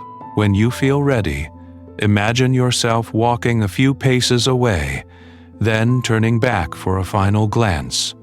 The inn's door swings gently, then closes with a soft wooden sigh. Above it, the sign creaks once in the small breeze, as if offering a drowsy farewell. Beyond, the landscape opens out, fields, hills, or city streets washed in new light, no longer haunted, only quiet, peaceful, and entirely your own to walk through, untroubled by the shadows you have left behind.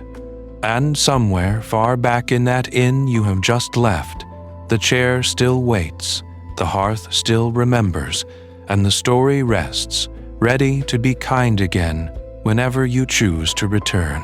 So now, imagine yourself no longer on that road, no longer near that inn, no longer watching the last ember sink into the ash. You are here, in your own room, in your own bed, in a time and place that knows Vlad only as a name from history, a distant prince whose power has long since turned to dust.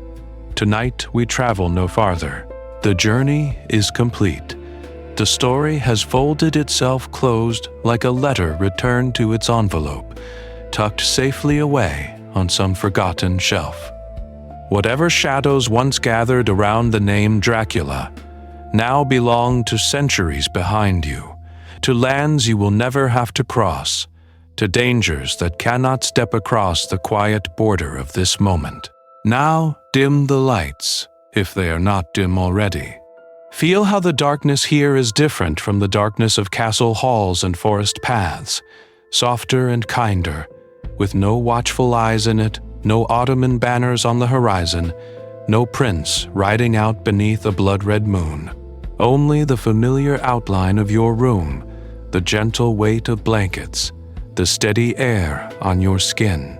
Take one more deep breath in, slow, unhurried, easy.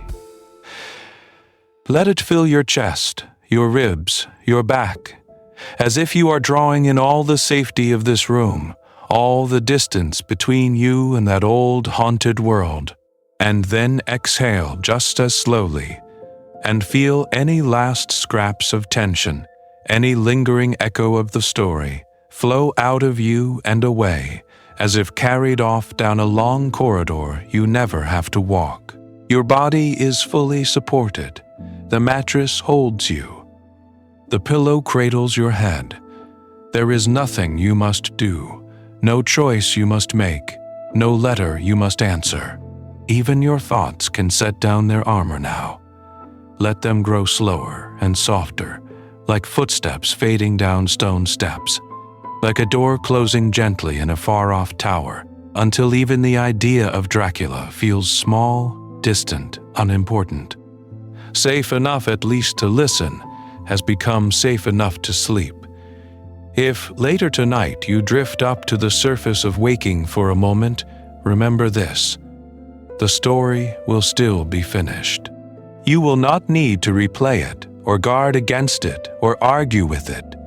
You can simply notice your breath, in and out, and step back into the quiet that is waiting for you.